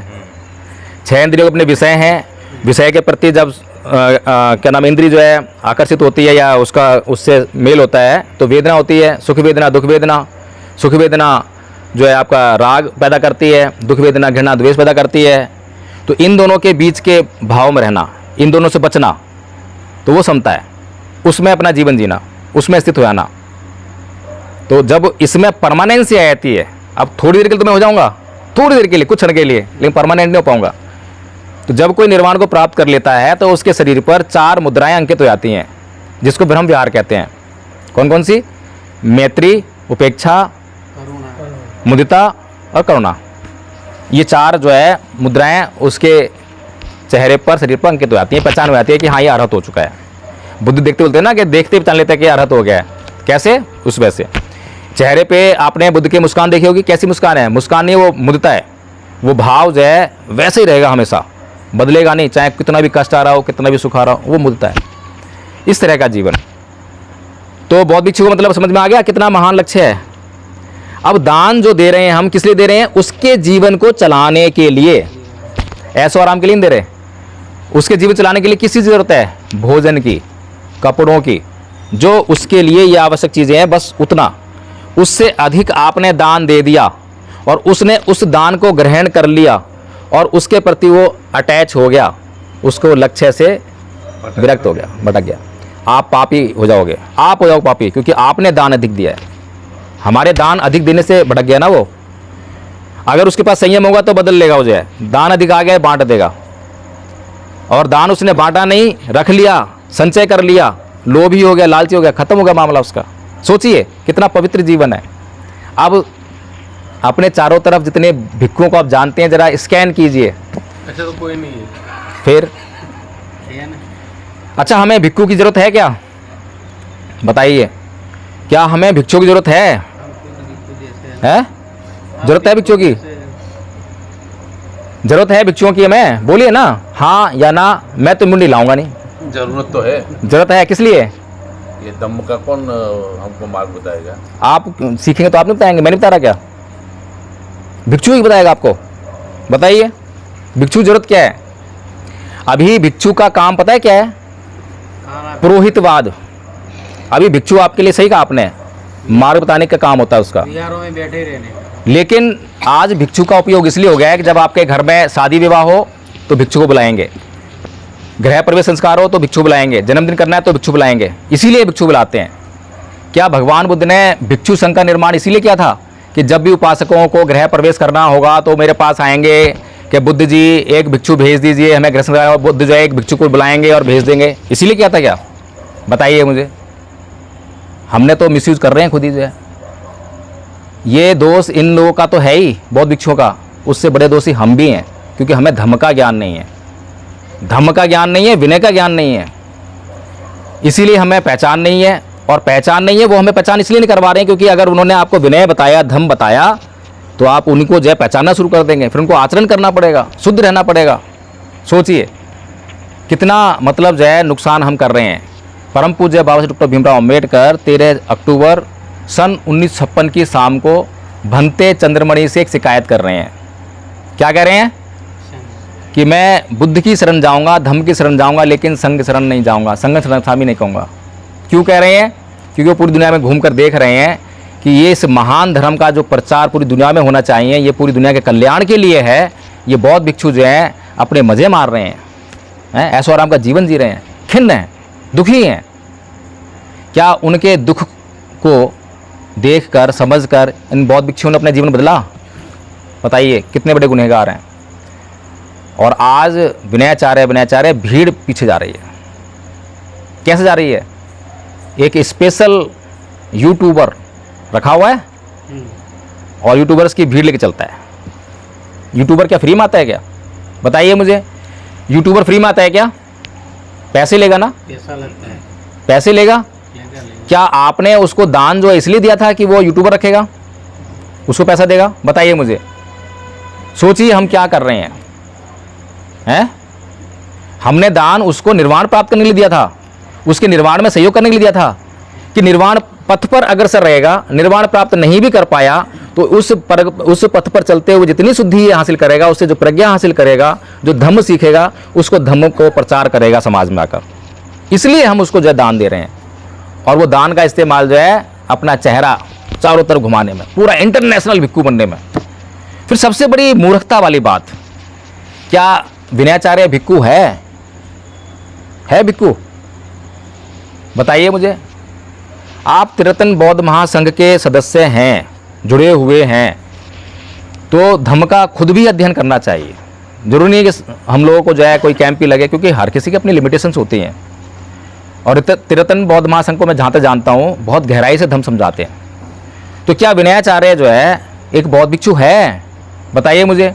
अभी पीछे आपने सुना कि श्रामणेर है, वो भंते चंद्रकीर्ति ने आके खुद बताया कि ये मेरा शिष्य है। बोला कि नहीं बोला? फिर उन्होंने उनको मना कर दिया कि अब मैं इसको अपने शिष्यत्व से नकारता हूँ, मैं त्यागता हूँ उसको। जब कोई बौद्ध भिक्षु जो किसी श्रामणेर का आचार्य हो और वो अपने शिष्य का त्याग कर दे, तो क्या उसको चीवर पहनने का अधिकार है? कैसे रह सकता है?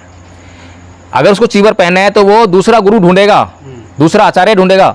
सबसे पहले तो वो संघ के पास जाएगा, संघ से निवेदन करेगा कि मेरे गुरु ने मुझे त्याग दिया है। संघ कारण पूछेगा, कहीं ऐसा तो नहीं है ईर्ष्या और द्वेष से त्याग दिया हो? ऐसा हो सकता है? अगर ईर्ष्या और द्वेष से त्याग दिया है तो संघ जो है दूसरा आचार्य अपॉइंट करेगा उसको ट्रेनिंग देने के लिए, और वो जो भिक्षु है उसके खिलाफ कार्रवाई करेगा। संघ के नियम है, लेकिन कुछ नहीं है। जो कुछ भी ये लोग कर रहे हैं सब निर्बाध कर रहे हैं, क्योंकि हमें ज्ञान नहीं है। हमारी मूर्खता का पूरा फ़ायदा फुल फ्लैज, और हम अपनी गाड़ी कमाई का इतना बड़ा जो पैसा जो है बाबा साहेब के मिशन में लगना चाहिए, वो इन लोगों के मिशन में लग रहा है। ये तो होगी बौद्ध कहानी, ठीक है। और दान और सहयोग में बड़ा फ़र्क होता है। दान जो है आवश्यकता के आधार पर दिया जाता है, और सहयोग जो है अपेक्षा पर आधारित होता है। अपेक्षा पर, अगर मैं कोई संगठन बनाता हूँ, उसका लक्ष्य बनाता हूँ, तो उस लक्ष्य को पूरा करने के लिए मुझे धन की जरूरत पड़ेगी, तो मैं अपने सदस्यों से वो अपेक्षा करूँगा कि मेरे सदस्य जो हैं मुझे जब सहयोग करेंगे जब भी वो लक्ष्य तक पहुँचेंगे, तो वो सहयोग है। तो सहयोग में और दान में हमें फ़र्क समझना चाहिए। चलिए और डिटेल में बात नहीं करेंगे इसमें। दूसरा हमारा नेता, नेता कैसे बनता है? मान्यवर साहेब कांसीराम जी, परम पूज्य बाबा साहेब डॉक्टर भीमराव अंबेडकर हमारे नेता थे ना? कैसे नेता बने? पहले वो समाज के बीच में आए, समाज को समझाया, समाज को तैयार किया, समाज समझ गया, फिर समाज ने, समझे हुए समाज ने उसको अपना नेता स्वीकार किया, जब भी नेता बने। आज के जो नेता हैं उनमें से बताओ कौन सा नेता ऐसा है जो इस कंडीशन को पूरा करता हो? है कोई? कोई नहीं, थोपा जा रहा है। आज आपको इस मीडिया से जो है सिर्फ नेता रातों रात पैदा हो जाते हैं, रातों रात। कोई ईवीएम का आंदोलन छेड़ता है वो नेता, बाबा साहेब की मूर्ति के लिए आंदोलन कर रहा है वो नेता, जो आंदोलन करने वाला ही नेता हो गया। और मीडिया में आज हाईलाइट होना बहुत आसान काम हो गया है। उदाहरण आपके सामने एक से बढ़कर एक है, ठीक है। अच्छा, और क्या था? नेता हो गया, बहुत भिक्षु हो गया, और कोई समस्या थी? अब सीधे मिशन पे आए थे। तो बाबा साहेब डॉक्टर भीमराव अंबेडकर जो हैं हमारी समस्याओं के सबसे बड़े डॉक्टर हैं, हमारी हर बीमारी का इलाज करने वाले सबसे बड़े डॉक्टर हैं। कोई डाउट तो नहीं किसी को? है? कोई डाउट नहीं। कोई डाउट नहीं है। तो हमारी समस्या के लिए क्या इलाज देते हैं और हमारी क्या समस्या उन्होंने समझी, क्या समस्या समझी?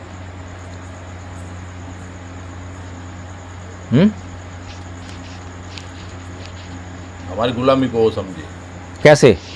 क्या गुलामी? मनुवाद की जो गुलामी थी। हाँ, ठीक बात है। अच्छा, अगर मैं बीमार पड़ जाऊं और डॉक्टर के पास जाऊं और डॉक्टर मुझे मेरी बीमारी के इलाज करने के लिए दवाई खाने के लिए दे और कहे कि सुबह एक खुराक, दोपहर को एक खुराक और शाम को खुराक खा लेना, मैं दवाई को लेकर आऊं, अलमारी में सजा के रख दूं और सुबह उठूं अगरबत्ती से, हे दवाई मैया मुझे ठीक कर दियो, दोपहर को भी अगरबत्ती लूँ, हे दवाई मैया ठीक कर दियो, ठीक हो जाऊँगा मैं? हो जाऊँगा ठीक? नहीं। कैसे? दवाई खानी पड़ेगी ना। तो बाबा साहब डॉक्टर भीमराव अंबेडकर हमारा इलाज कर रहे हैं। पहली बात तो उन्होंने समस्या को समझ लिया। क्या समझा उन्होंने समस्या को? मैंने आपको कहा था कि बचपन से अत्याचार हो रहे हैं लेकिन रिटेलिएट नहीं करा। इसका मतलब ये नहीं है कि वो आंदोलित नहीं है, आंदोलित हैं तभी समझा बन रहा है। अगर वो आंदोलित नहीं होते तो कुछ नहीं होता, एक चीज़ आपको नहीं मिलती, ठीक है। तो बाबा साहेब डॉक्टर भीमराव अंबेडकर सब चीज़ का अध्ययन करके एक निष्कर्ष पर पहुँचे कि ये मेरे समाज की सारी समस्याओं की जड़ जो है हिंदू धर्म में है, और जब तक मेरा समाज हिंदू धर्म की गुलामी में रहेगा इसका भला होने वाला नहीं है। तो पहली दवाई 13 अक्टूबर सन 1935 को दी। क्या दवाई दी? हिंदू धर्म को छोड़ने की। मैं हिंदू पैदा हुआ ये मेरे बस की बात नहीं थी, पर मैं हिंदू मरूंगा नहीं। तो हमारे समाज ने वो दवाई नहीं खाई, नहीं खाई ना। अच्छा, हम लोग बाबा साहेब के बराबर पढ़े लिखे हैं? कितने लोग पढ़े लिखे हैं हमारे ये सर जो बैठे हुए हैं जो बाबा साहेब बराबर पढ़े लिखे हों? कोई नहीं है, एक भी नहीं है। अच्छा, आधे पढ़े लिखे हो जो बाबा साहेब के, जो बाबा साहेब बराबर ने, कोई बात नहीं, आधे पढ़े लिखे हो? सब पढ़े लिखे, आधे पढ़े लिखे, आधे पढ़े लिखे हैं? सब पढ़े, आधे पढ़े लिखे सब। नहीं नहीं, मैं पूछ रहा हूँ बाबा साहेब के बराबर, जितना बाबा साहेब पढ़े लिखे थे उनके बराबर पढ़े लिखे हों या उनके आधे पढ़े लिखे हों? आधे से आधे भी नहीं। 1% पढ़े लिखे होंगे? 1% पढ़े लिखे होंगे मान लेते हैं। तो क्या हमारे पास बाबा साहेब की किसी भी बात से इनकार करने की योग्यता है? नहीं। नहीं है। सोचिए, उस आदमी को पागल साबित करने की कसम खा रखी है समाज ने। खा रखी नहीं खा रखी? वो आदमी संविधान निर्माण करने के तुरंत बाद कह रहा है कि जाओ अपने घरों की दीवारों पे लिख दो हम शासक हैं, और 70 साल बाद ये कह रहे हैं संविधान खतरे में है। बताओ, मनुवादी लोग हंस रहे होंगे, अरे भाड़ में जाए अम्बेडकर, ऐसे 1000 अम्बेडकर जाए, हमें क्या फ़र्क पड़ता है। क्यों? मनुवादियों के पास कितने अम्बेडकर हैं? करोड़ों। मनुवादियों के पास अम्बेडकर कितने हैं? करोड़ों तो कार्यकर्ता हैं, अम्बेडकर कितने हैं? एक भी नहीं है ना। कांसीराम कितने हैं? एक भी नहीं। बुद्ध कितने हैं? फूले कितने हैं? एक भी नहीं है। एक भी त्यागी नहीं है ऐसा जो है जैसा हमारे पास है, उनके आसपास भी नहीं है।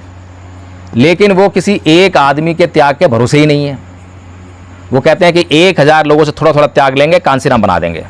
एक कांसीराम 1000 लोग होता है ना, लो 1000 लोग का त्याग, 1 घंटे का त्याग करेंगे, 1000 कांसीराम, एक कांसीराम। एक अम्बेडकर चाहिए उनको, तो 1 लाख के बराबर होगा, तो 1 लाख लोगों का जो हम त्याग लेंगे, एक अम्बेडकर बन गए अम्बेडकर। उनको ज़रूरत नहीं है, लेकिन आपके पास जो है हमेशा आपकी दुखों को दूर करने के लिए एक मसीहा चाहिए। आज भी ढूंढ रहे हैं ना, कोई आएगा दुखों को दूर करेगा। और गाना क्या गाते हैं, अत्तदीपो भव, है अत्तदीपो भव, क्या मतलब है इसका? स्वयं प्रकाशित और स्वयं प्रकाशित हो रहे हैं हम। अभी कह रहे थे कि हमारे समाज में संगठन नहीं है, ये हमारा कारण है, समस्या होगा। शुरू में ये बात हो रही थी ना, भगवान बुद्ध बोल रहे हैं नए परिसंग विलोमानी नए परिसंग कथा कतंग अतनो व्यव्यख्य कतानी अकतानी च, कि दूसरे क्या कर रहे हैं, दूसरे क्या नहीं कर रहे हैं, ये मत देखो, मैं क्या कर रहा हूँ, मैं क्या नहीं कर रहा हूँ, इसको देखो। समझ में आ रहा है कुछ कि हम संगठित क्यों नहीं है?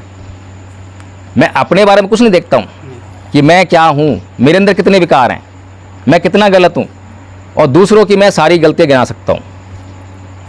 एक बार भगवान बुद्ध के पास एक आदमी आया, बोला कि भगवान बुद्ध कितना अच्छा हो, अगर सारी पृथ्वी पर हम जो चमड़ा बिछा दें, किसी को कोई कांटा नहीं चुभेगा। भगवान बुद्ध बोले बहुत अच्छी बात है, किसी को कोई कांटा नहीं चुभना चाहिए, कांटा चुभने पर दर्द होता है भाई। बोले कि भले मानस कितना अच्छा हो, अगर तू जो है छोटा सा चमड़े का टुकड़ा ले, उसमें 2 जूते बना ले, सारी पृथ्वी पे जहाँ मर्जी घूमियो, कहीं कांटा नहीं चुभेगा। अब बताओ समझ में आ रहा है कुछ? बुद्ध की बातें समझ में आ रही हैं? तो बताओ क्या बात है बुद्ध की बात में, क्या वो है, समझ क्या है बताओ। मैंने पहले कहा था आपको कि मैं बहुत कम पढ़ा लिखा हूँ, और मुझसे ज़्यादा पढ़े लिखे आप लोग होंगे, तो मेरी बातों में मत जाना। हम तो वकील नहीं है। तो वकील होना पढ़ा लिखा होता है? वकील तो दुनिया भर के हैं, वामन मिश्रा भी वकील है, उससे क्या फ़र्क पड़ता है? वकील तो अभी जो है वो बाबा साहेब मूर्ति का विरोध कर रहे हैं। वकील लोग जो है जयपुर में मनुस्मृति मनु की मूर्ति लगा रहे हैं, MP में। तो वकील बनने से कुछ नहीं है। मैंने MA बुद्ध स्टडी से किया है, बहुत सारे लोग MA कर चुके हैं मुझसे पहले, हज़ारों लोग कर चुके हैं, लाखों लोग कर चुके हैं। मैंने नेट क्वालिफाई किया है, वो भी बहुत सारे लोग कर चुके हैं। PhD करे बैठे हुए हैं, उससे क्या है? इससे कोई फर्क नहीं पड़ता। कभी अनपढ़ थे, कितना बड़ा ज्ञान दे गए, उससे क्या फर्क? समझदारी चाहिए बस। तो बताइए बुद्ध ने जो बात कही, उनकी बात का मतलब क्या है? समस्या का समाधान है। बताइए और बताइए। ये थोड़ा प्रेशर करो ना इस पे, जो है समस्या हो जाएंगी। मैं कोई कहीं और सुनो लेकर आया हूँ, दुनिया सुनाया हूँ मैं, इसी दुनिया में आके मैंने भी, और बाबा साहब सारी किताब नहीं पढ़ी मैंने, थोड़ी थोड़ी किताब पढ़ी है, मैं पढ़ने की आदत नहीं है। मैं बहुत मतलब जो है कहो कि एवरेज स्टूडेंट हूँ। 10वीं क्लास में 40% नंबर हैं, 12वीं क्लास में 48% हैं, BA में 48 हैं, MA में 45, पहली वाली में, दूसरी वाली में 77 हो गए थे। आधुनिक में नंबर दे देते हैं तो इसलिए दे दिया उन्होंने, जो नेट क्वालिफाई कर लिया, इतनी योग्यता है बस। ज़्यादा पढ़ा लिखा तो नहीं ना, सोचिए। तो बताइए, अब बुद्ध ये कह रहे हैं कि ये सारा संसार जो है दुस्सील प्राणियों से भरा पड़ा है। समझ में आ रहा है बात? दुस्सील प्राणियों से भरा पड़ा है, इसीलिए अपने आप को सीलवान बना लो, जहाँ चाहो वहाँ घूमना, कोई खतरा नहीं है। बात अच्छी है या नहीं है? इसका मतलब क्या है कि दुनिया में जहाँ जाओगे वहीं तुम्हें गाली देने वाले, झगड़ा करने वाले मिलेंगे, लेकिन अगर तुम शांत स्वभाव के हो, सहनशील हो, धैर्यवान हो, शील संपन्न हो, तो तुम्हें जब गाली देने वाले मिलेंगे तुम उनसे जो है गाली नहीं दोगे, तो उनसे झगड़ा नहीं होगा। झगड़ा करने वाले मिलेंगे तो तुम उनसे झगड़ा नहीं करोगे, तो झगड़ा नहीं होगा। लेकिन अगर तुम शील संपन्न नहीं हो और तुम झगड़ालू हो, गाली देने वाले हो, तो जहाँ पे गाली देने वाले नहीं है वहाँ भी तुम झगड़ा कराओगे।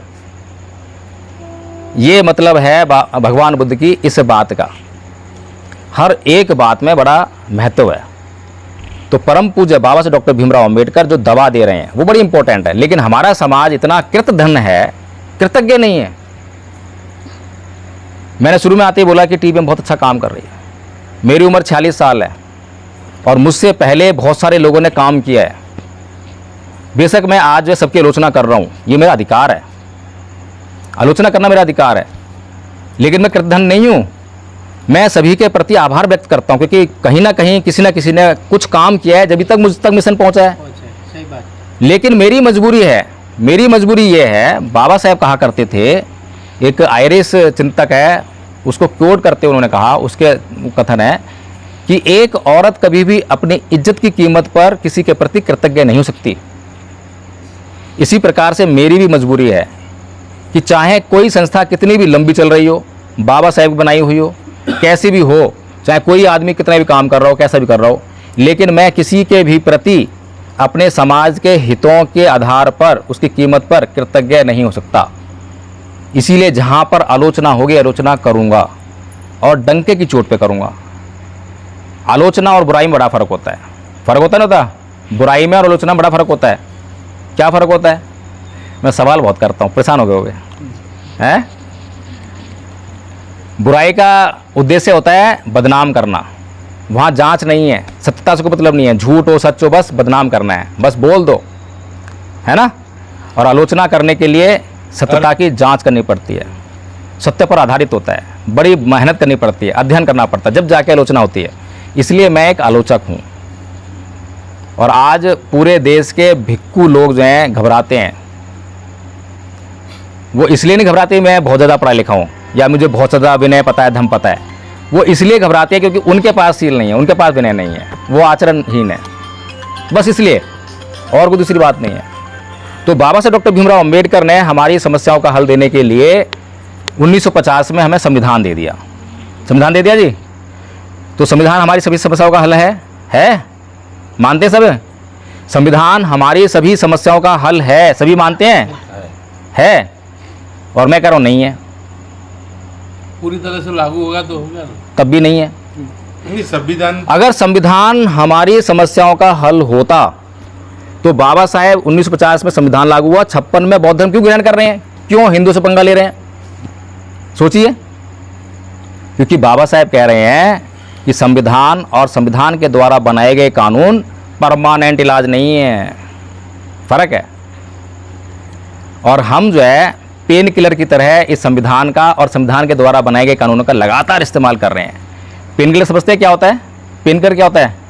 पेन किलर, हाँ, पेन किलर। दुखावा कम करता है। जब दुख हो जाए कहीं पर जब ले लो, है ना। अभी एक बहुत बड़ा उदाहरण आया, मैं इस बात को बहुत जगह कह के आया, लेकिन उदाहरण आया मेरे सामने। अभी कांवड़ यात्रा चली, उसमें एक लड़का जो है कांवड़ लेकर आया और कांवड़ बहुत भारी थी और रास्ते में उसका मांस फट गया। और मांस फट गया तो उसने क्या है, दर्द हो रहा है, तो वो पेन किलर लेके जो है सारा रास्ता तय करके आया। पेन किलर लिया और चल दिया, पेन किलर लिया और चल दिया, और घर पर आकर जो है सीधे हॉस्पिटलाइज, 2 दिन बाद मर गया। ये होता है पेन किलर। पेन किलर जब लोगे और जब पेन किलर काम करना बंद कर देती है, जब डॉक्टर के पास जाओगे, डॉक्टर जांच बिठाएगा तो बोलेगा अब तो बीमारी लाइलाज हो गई है, अब तो मरना इलाज है। अभी हमारे समाज में किसी के ऊपर अत्याचार हो ना हो, जरा सा कहीं वैसे ही हो गया कुछ जो है, तुरंत क्या होगा, उसके खिलाफ तेरे को देख लूँगा मैं, और अगले दिन SC ST एक्ट में FIR, और FIR होगा तो मतलब जेल भी जाएगा, एट्रोसिटी। जेल जाएगा ना। अब जेल जाएगा तो जेल से वापस भी आएगा, ऐसा तो नहीं है हमें वहीं रहेगा, कभी तो छूटेगा। अब जब वो वापस आएगा तो क्या करेगा, मिठाई की दुकान पे जाएगा, 1 किलो मिठाई लेगा, फिर फूल वाली दुकान पे जाएगा, एक फूल माला लेगा, और फिर जिसने FIR लिखाई है उसके घर पे जाएगा, उसको फूल माला पहनाएगा और मिठाई देगा। भाई साहब, आपने मेरे ऊपर जब बड़ा आभार किया, मुझे सुधार दिया, मुझे सुधार दिया, नहीं तो मुझे समझ में नहीं आता कि मतलब मैं गलत कर रहा हूँ। ऐसे ही करेगा ना वो, ऐसे ही करेगा, ऐसा नहीं करेगा तो क्या करेगा, बदला लेगा। जब पता है। और भगवान बुद्ध भी कह रहे हैं ना ही वेरेन वेराणी समंति कुदाचनंगा वेरेन चाहे समंति है, तो समझ क्यों नहीं रहे हैं? हमारी प्रॉब्लम कोई दूसरा नहीं है, हमारी प्रॉब्लम हम खुद हैं। और चिल्ला रहे हैं दिन रात मनवाद, ब्राह्मणवाद, मनवाद। क्या रोका मनवाद ने? बोला है कि बौद्ध मत बनो, आचरण मत करो, ये बोला है? संगठित मत बोला है? बताइए मुझे, बताइए मुझे। बोला तो नहीं, लेकिन बन अब देते हैं ना इस तरह से। अब आपको ये समझ में आ गया कि संविधान हमारी सभी समस्याओं का हल नहीं है, it is a pain reliever, pain killer. ठीक है, समझ में आ गई बात। अब अगर हम जो है स्वयं पर विजय पा लेते हैं, अभी जो बौद्ध भिक्षु हैं, बौद्ध भिक्षुओं के लिए संविधान क्या होता है बताइए मुझे? बौद्ध भिक्षु का संविधान क्या है? नहीं मालूम? विनय। कितनी बढ़िया बात कही है। बौद्ध भिक्षुओं का संविधान है विनय। और बौद्ध भिक्षु कौन संविधान बांट रहे हैं? भारत का संविधान। बताइए, इस भारत के संविधान से किसी बौद्ध भिक्षु को क्या लेना देना है? कोई बौद्ध भिक्षु अगर किसी मजिस्ट्रेट के सामने खड़ा हो जाए मुजरिम बन के, बताइए उसकी गरिमा कहाँ गई? कहाँ गई गरिमा? एक बौद्ध भिक्षु इस संसार से ऊपर होता है, द्वीप के समान होता है। ऐसा ही है ना? एक बौद्ध भिक्खु द्वीप पे खड़ा हुआ व्यक्ति के समान होता है, नीचे झांक कर देखता है, देखो लोग जो है कैसे, सारे सबको दिख रहा होता है कैसे लोग तड़प रहे हैं, कैसे तरस रहे हैं, कैसे प्रताड़ित हो रहे हैं। संसार से ऊंचा उठा हुआ, क्या मजिस्ट्रेट, क्या प्रधानमंत्री, सभी उसके सामने नमन करते हैं। बौद्ध भिक्खु का ये स्टेटस होता है, लेकिन हमने क्या स्टेटस बना दिया उसको जो है। तो कुल मिलाकर ये है कि हमें बाबा साहेब बिल्कुल ठीक और सही दिशा में मार्गदर्शन दे रहे हैं, लेकिन वो मार्गदर्शन हम तक पहुंच नहीं पा रहा है। बाबा साहेब कह रहे हैं कि धर्म परिवर्तन हमारी सभी समस्याओं का इलाज है, क्योंकि संविधान में बाबा साहेब डॉक्टर भीमराव अंबेडकर हजारों जातियों को इकट्ठा करके सिर्फ SC, ST और OBC लिख रहे हैं। इसका मतलब वो इकट्ठा कर रहे हैं। और 56 में बोल रहे हैं कि जैसे हजारों नदी नाले मिलकर जो है महासमुद्र का निर्माण करते हैं, ऐसे ही एक दिन ये हजारों जातियां मिलकर बौद्ध बन जाएंगी और एक महासमुद्र का निर्माण करेंगी और सारी दुख मुसीबतों से छूट जाएंगी।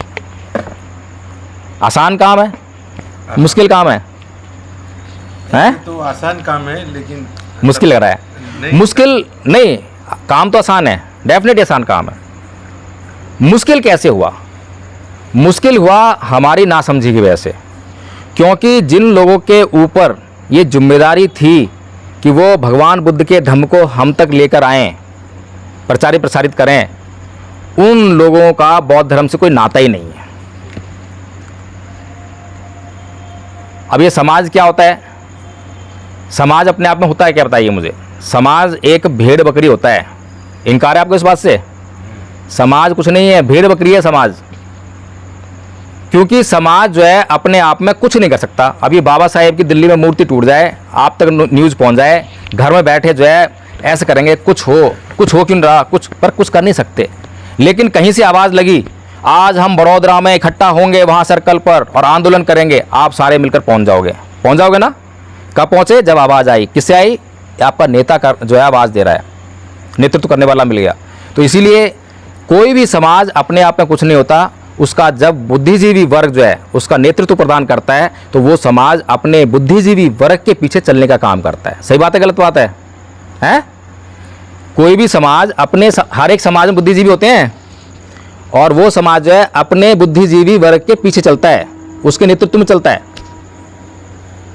लेकिन अभी हमने बुद्धिजीवी समझाने की बुद्धिजीवी है क्या। बुद्धिजीवी मान लिया जो प्रोफेसर बन गया, जो वकील बन गया, जो डॉक्टर हो गया, उसको बुद्धिजीवी कह दिया। ऐसे ही बुद्धिजीवी? तो बुद्धिजीवी क्या है? बुद्धिजीवी का मतलब मेरे हिसाब से यह है कि जो अपने वर्तमान समाज की वर्तमान समस्याओं को समझता हो और उनका सॉल्यूशन देने का काम कर रहा हो।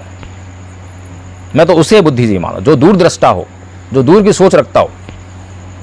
ऐसा होना चाहिए ना, होना चाहिए है? और ऐसा अगर बुद्धिजीवी होगा, उसके नेतृत्व में समाज जो है सफल होगा नहीं होगा, उसके दुख दूर होंगे हैं? तो बेसिकली प्रॉब्लम क्या है कि हम लोग सामाजिक बेईमान हैं और निरंतर जो है नकली खाना खा रहे हैं मिशन मूवमेंट का, लोभ, लालच और निजी स्वार्थ का। तो हमारे बीच में से तो नेता पैदा होंगे, तो वो नेता कौन से होंगे? वो कौन से ईमानदार होंगे क्या? वो भी बेईमान होंगे। इसीलिए इनको दोष क्या देना फिर जो है।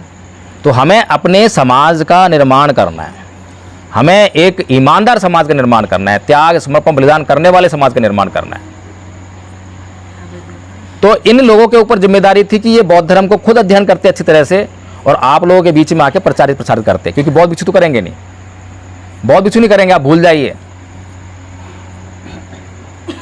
मेरे जैसे, आपके जैसे, आप सबको जो है बौद्ध विद्वान बनना पड़ेगा। तो बाबा साहब डॉक्टर भीमराव अंबेडकर इस समाज की समस्याओं का हल करने के लिए लक्ष्य दे रहे हैं कि भारत को बौद्ध में कर लो। और अभी हमारे नेता क्या चिल्लाते हैं?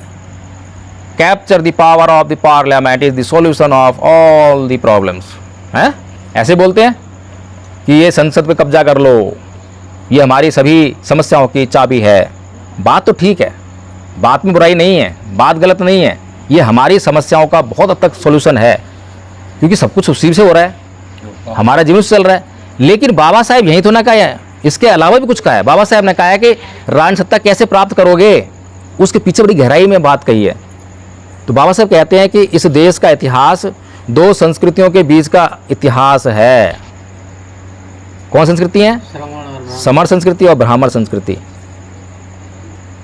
तो इस संस्कृति के संघर्ष में जो विजेता होगा उसके पास सब कुछ होगा। हमारे पास लक्ष्य आ गया, तो हमें अगर हम बौद्ध बनेंगे तो फ़ायदा क्या होगा? जब हम समाज को बौद्ध बनाएंगे तो हमारा जो नेता होगा, अभी जो नेता है वो कैसे चुन के आता है संसद में? नेता को कौन चुनता है अभी नेता को कौन चुनता है? पार्टी वाले, हैं? पार्टी वाले चुने। प्रजा चुनती है। अभी नेता को चुन रहे हैं हिंदू या मुसलमान, बौद्ध नहीं चुन रहे।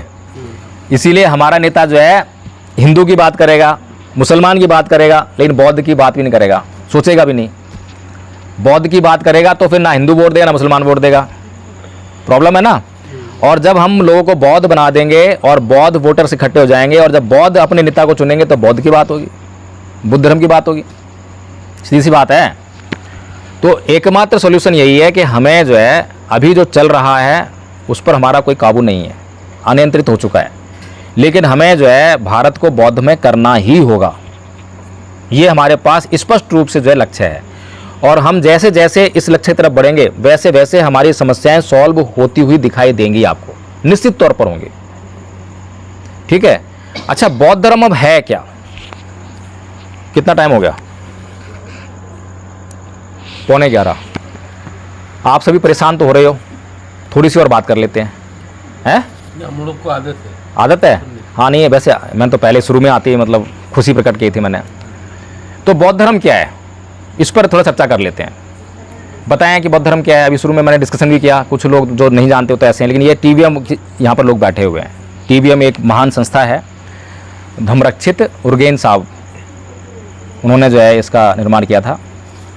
संरक्षित है ना, संरक्षित, उर्गेन संरक्षित। हाँ, तो बताएं धर्म क्या नाम है, बौद्ध धर्म क्या है। अगर हमें बौद्ध धर्म क्या है ये पता लग गया तो प्रचार करना आसान हो जाएगा। अच्छा, बौद्ध धर्म का प्रचार करना आसान काम है या मुश्किल काम है? बताइए। आसान काम है, फिर क्यों नहीं प्रचार हो रहा? प्रचार क्यों नहीं हो रहा? आसान काम प्रचार होना चाहिए, हैं? करने वाले करते हैं। देखिए, आप लोगों ने कभी भी जो है अपने जीवन में हर किसी ने दवाई तो इस्तेमाल की होगी। जब आपको उस दवाई को खाने से रिलीफ हो जाता है तो आप उस दवाई को याद कर लेते हो ना, और जब भी किसी और को तकलीफ होती है तुरंत बोलते हो उसको, ये दवाई खा ले आराम हो जाएगा। ऐसा ही है ना, सिंपल सी बात है। कोई कंपनी आपको पैसे देने आती है कि मेरी दवाई का प्रचार करियो, ना नौकरी पर हो आप, फिर भी भाग भाग के बताते हो, वो पूछता नहीं तब भी बताते हो आप। तो ऐसे ही धम्म है। पूरी दुनिया के जो धर्म हैं, ये संप्रदाय जितने भी हैं, उनके पास उनके प्रचार करने के लिए जोर जबरदस्ती, झूठ, लोभ, लालच के सिवाय कुछ नहीं है। लेकिन बौद्ध धर्म का प्रचार इन साधनों से बिल्कुल नहीं हो सकता, उसका कितना भी जोर लगा लो। नकली प्रचार से बौद्ध धर्म का प्रचार कभी नहीं हो सकता, लिख कर रख लो। बौद्ध धर्म का प्रचार केवल और केवल इसका आचरण करने से ही हो सकता है। खुद से एक्सपीरियंस करोगे तो दूसरों को आप जो एक्सपीरियंस बताते जाओगे, सिंपल सी बात। किसी को कोई डाउट है? सही बात है? उदाहरण दे दूं, बिल्कुल जीता जागता। हमारे एक मित्र हैं, दिल्ली पुलिस में काम करते हैं। हम लोग जो है 2 महीने से जो है रोज़ सुबह पार्क में बुला करते थे, एक्सरसाइज करते थे। उसके बाद जो है हम बैठकर जो है धमचर्चा करते थे ऐसे ही। और धम्पति की तीसरी गाथा है, उसको मैं उनको याद करा रहा था।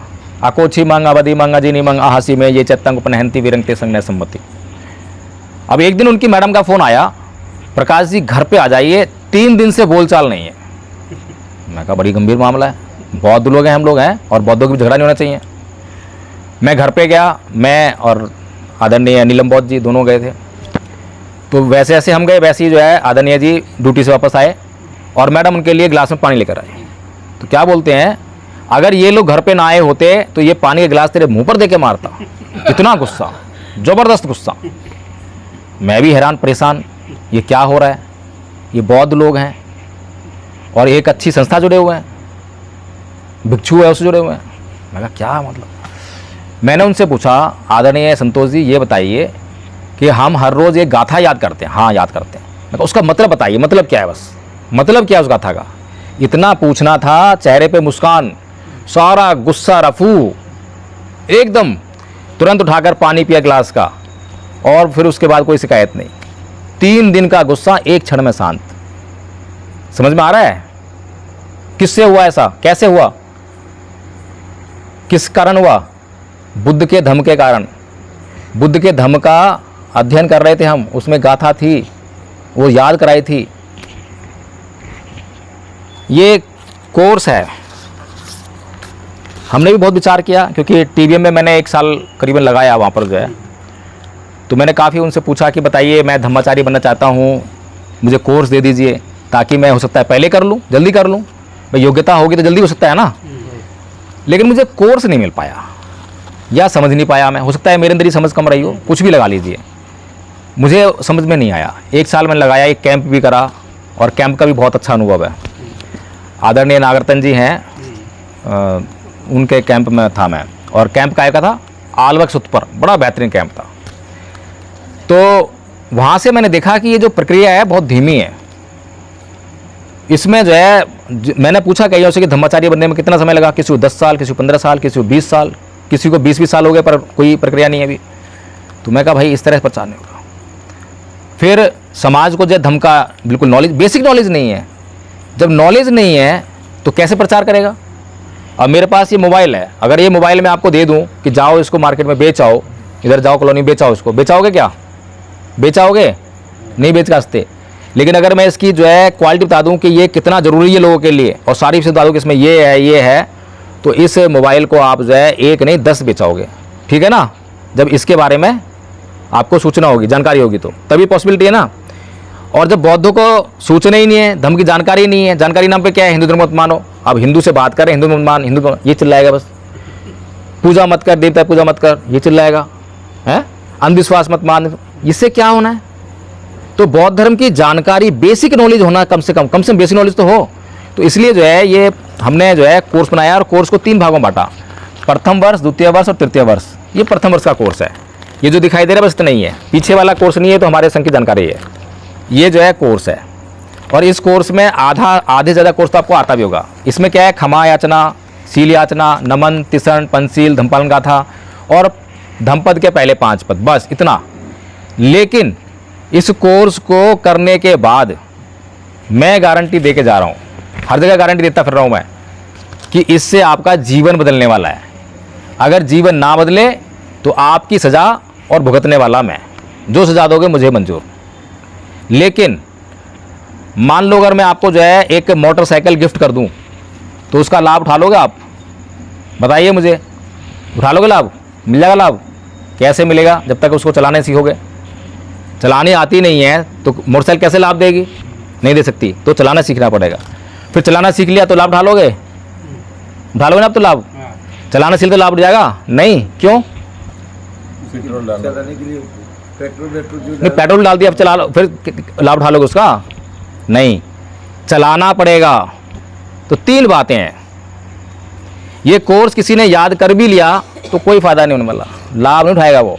जैसे कि हमारे वो आदरणीय पुलिस में जो है धम्मपद का पद उनको याद था लेकिन लाभ नहीं उठा पा रहे थे, क्यों, क्योंकि उसको चलाना नहीं आ रहा, कैसे इसका इस्तेमाल करना नहीं मालूम है।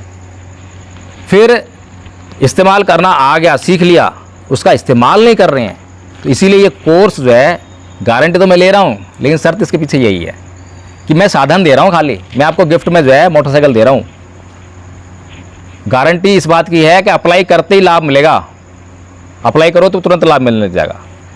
तो ये जो कोर्स है, वैसे तो इसकी कीमत जो है 4.5 रुपये में छपाई है, 4.5 रुपये थोड़ा ज़्यादा होगा, लेकिन मैं गारंटी दे रहा हूँ कि अगर इसका कोई आचरण कर अपने जीवन में करने लग जाए तो निश्चित तौर पर जो है उसके जीवन में लाखों रुपए का फायदा होने वाला है, लाखों करोड़ रुपए। उदाहरण देता हूँ, जो धम्मपद में जो गाथा अभी हमने गाई थी, जिसको हमने बताया आदरणीय जी के उसमें जो है, तो उसका मतलब पता है क्या है, अब मतलब बताया ना मैम, उसका मतलब है उसने मुझे मारा, उसने मुझे पीटा, उसने मुझे लूटा, उसने मुझे जीत लिया।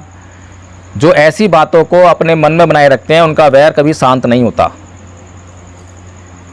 अब मेरा किसी से झगड़ा हो गया, किसी ने मुझे गाली दी, पड़ोसी ने मुझे गाली दी, अब मुझे धर्म का कोई ज्ञान नहीं है, ना मैं धर्म का आचरण करने वाला हूँ, तो मैं क्या करूँगा, पहली बात तो 5वीं जो गाथा है, ना ही वीरेन वीरानी उसका उल्लंघन, वैर से वैर को शांत करने की कोशिश करूँगा, पलट के उसको गाली दूंगा। अब गाली दूंगा तो वो चुप हो जाएगा क्या, वो डबल गाली देगा, हाथापाई होगी, फिर अंदर कुल्हाड़े वगैरह रखे होंगे, पिस्तौल वगैरह रखी होगी, वो निकाल के लाए जाएंगे और परिवार के लोग शामिल होंगे, झगड़ा हो जाएगा, एक आध की हत्या हो जाएगी, फिर दोनों परिवार के लोग जो है सारे जेल के अंदर होंगे। ऐसा होता है नहीं होता, रियलिटी है, प्रैक्टिकली हम देख रहे हैं, देश के देश लड़ रहे हैं आपस में, है। तो अगर कोई जेल जाएगा तो कितना नुकसान होगा उसको, पहले तो ज़िंदगी का नुकसान, फिर वकील को देगा, सारी घर बिकेगा, ज़मीन बिकेगा, सारी तनख्वाह बन जाएगी। बताइए अब इस कोर्स को जो है जो पालन कर लेगा उसको कितने रुपए का फ़ायदा हो रहा है? फ़ायदा हो रहा है ना? फायदा होता है। फिर सबसे बड़ी समस्या क्या है कि हम लोग है ना लोगों को समझाना चाहते हैं, इसको भी समझाना चाहते हैं, उसको समझाना चाहते हैं, सबको समझाना चाहते हैं। अब मैं ये चाहता हूँ आपसे जानना जो है कि भगवान बुद्ध से बड़ा कोई समझाने वाला है क्या इस दुनिया में? बताइए, कोई है क्या? नहीं है ना। जब वो भी देवदत्त को पूरी ज़िंदगी नहीं समझा पाए तो सोचिए क्या हम समझा सकते हैं लोगों को? सबको नहीं समझा सकते। उदाहरण देता हूँ, भगवान बुद्ध को ज्ञान कहाँ पे प्राप्त हुआ था? बोध गया, बोध गया। पहला धर्मोपदेश कहाँ दिया? सारनाथ। क्यों? 240 किलोमीटर दूर है, 240 किलोमीटर दूर है ना, तो बोध गया में क्यों नहीं ज्ञान दिया? बताइए। अच्छे इंसान नहीं मिले सुनने वाले। देखिए, सबसे पहले किसका ध्यान आया? अलार कलाम का, दूसरा राम उदक पुत्र का। फिर जब वो मर गए, पता लग गया मर गए हैं, तो उनको ध्यान आया 5 परिव्राजकों का। किस लिए? कि वो सत्य की खोज में थे, सत्य को खोज रहे थे। तो वो उनको ढूंढने चल दिए और रास्ते में उनको आजीवक पंथ का साधु मिला, लेकिन उसको समझ में नहीं आया। बुद्ध ने समझाने की कोशिश करी कि मैं बुद्ध हूँ, बुद्ध क्या होते, समझाने की कोशिश करी, समझ में नहीं आया और चल गया, वो चूक गया।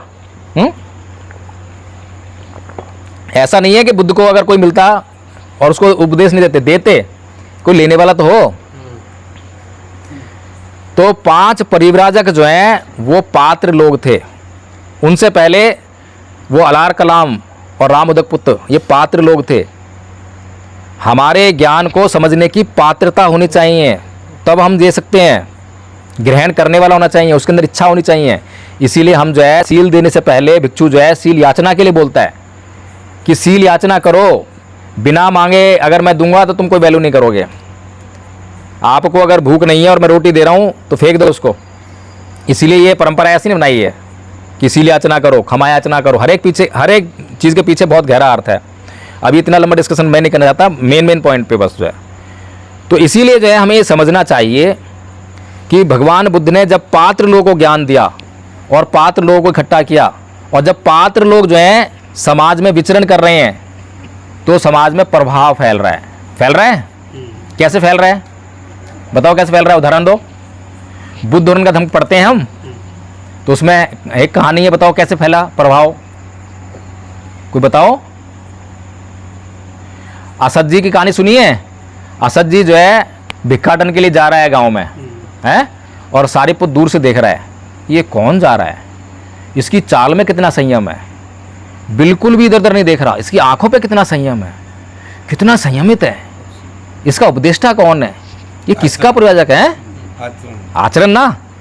और उसको देख के और उसके पीछे पीछे गया और मोगलान को भी ले गया, और साथ में कितने 200-500 थे, वो सब चले। सोचिए, ऐसे ही बुद्ध के भिक्षु संघ ने आचरण कर करके पूरे समाज को प्रभावित किया। पूरे भिक्षु संघ का समाज में जो है प्रभाव स्थापित हुआ। बुद्ध के समय में बुद्ध का धम्म इतना नहीं फैला था, उनके बाद जितना फैला है ना, उसके बाद फैला।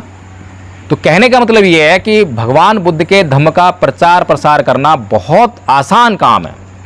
और सबसे बड़ी चीज़ ये है, आप लोग कोई बीमार तो नहीं हो, सब स्वस्थ हो, पक्की बात है। अच्छा, गुस्सा कितने लोग करते हैं? सब। अभी तो कह रहे बीमार नहीं है, मतलब असली बीमारी पे हमारा फोकस नहीं है।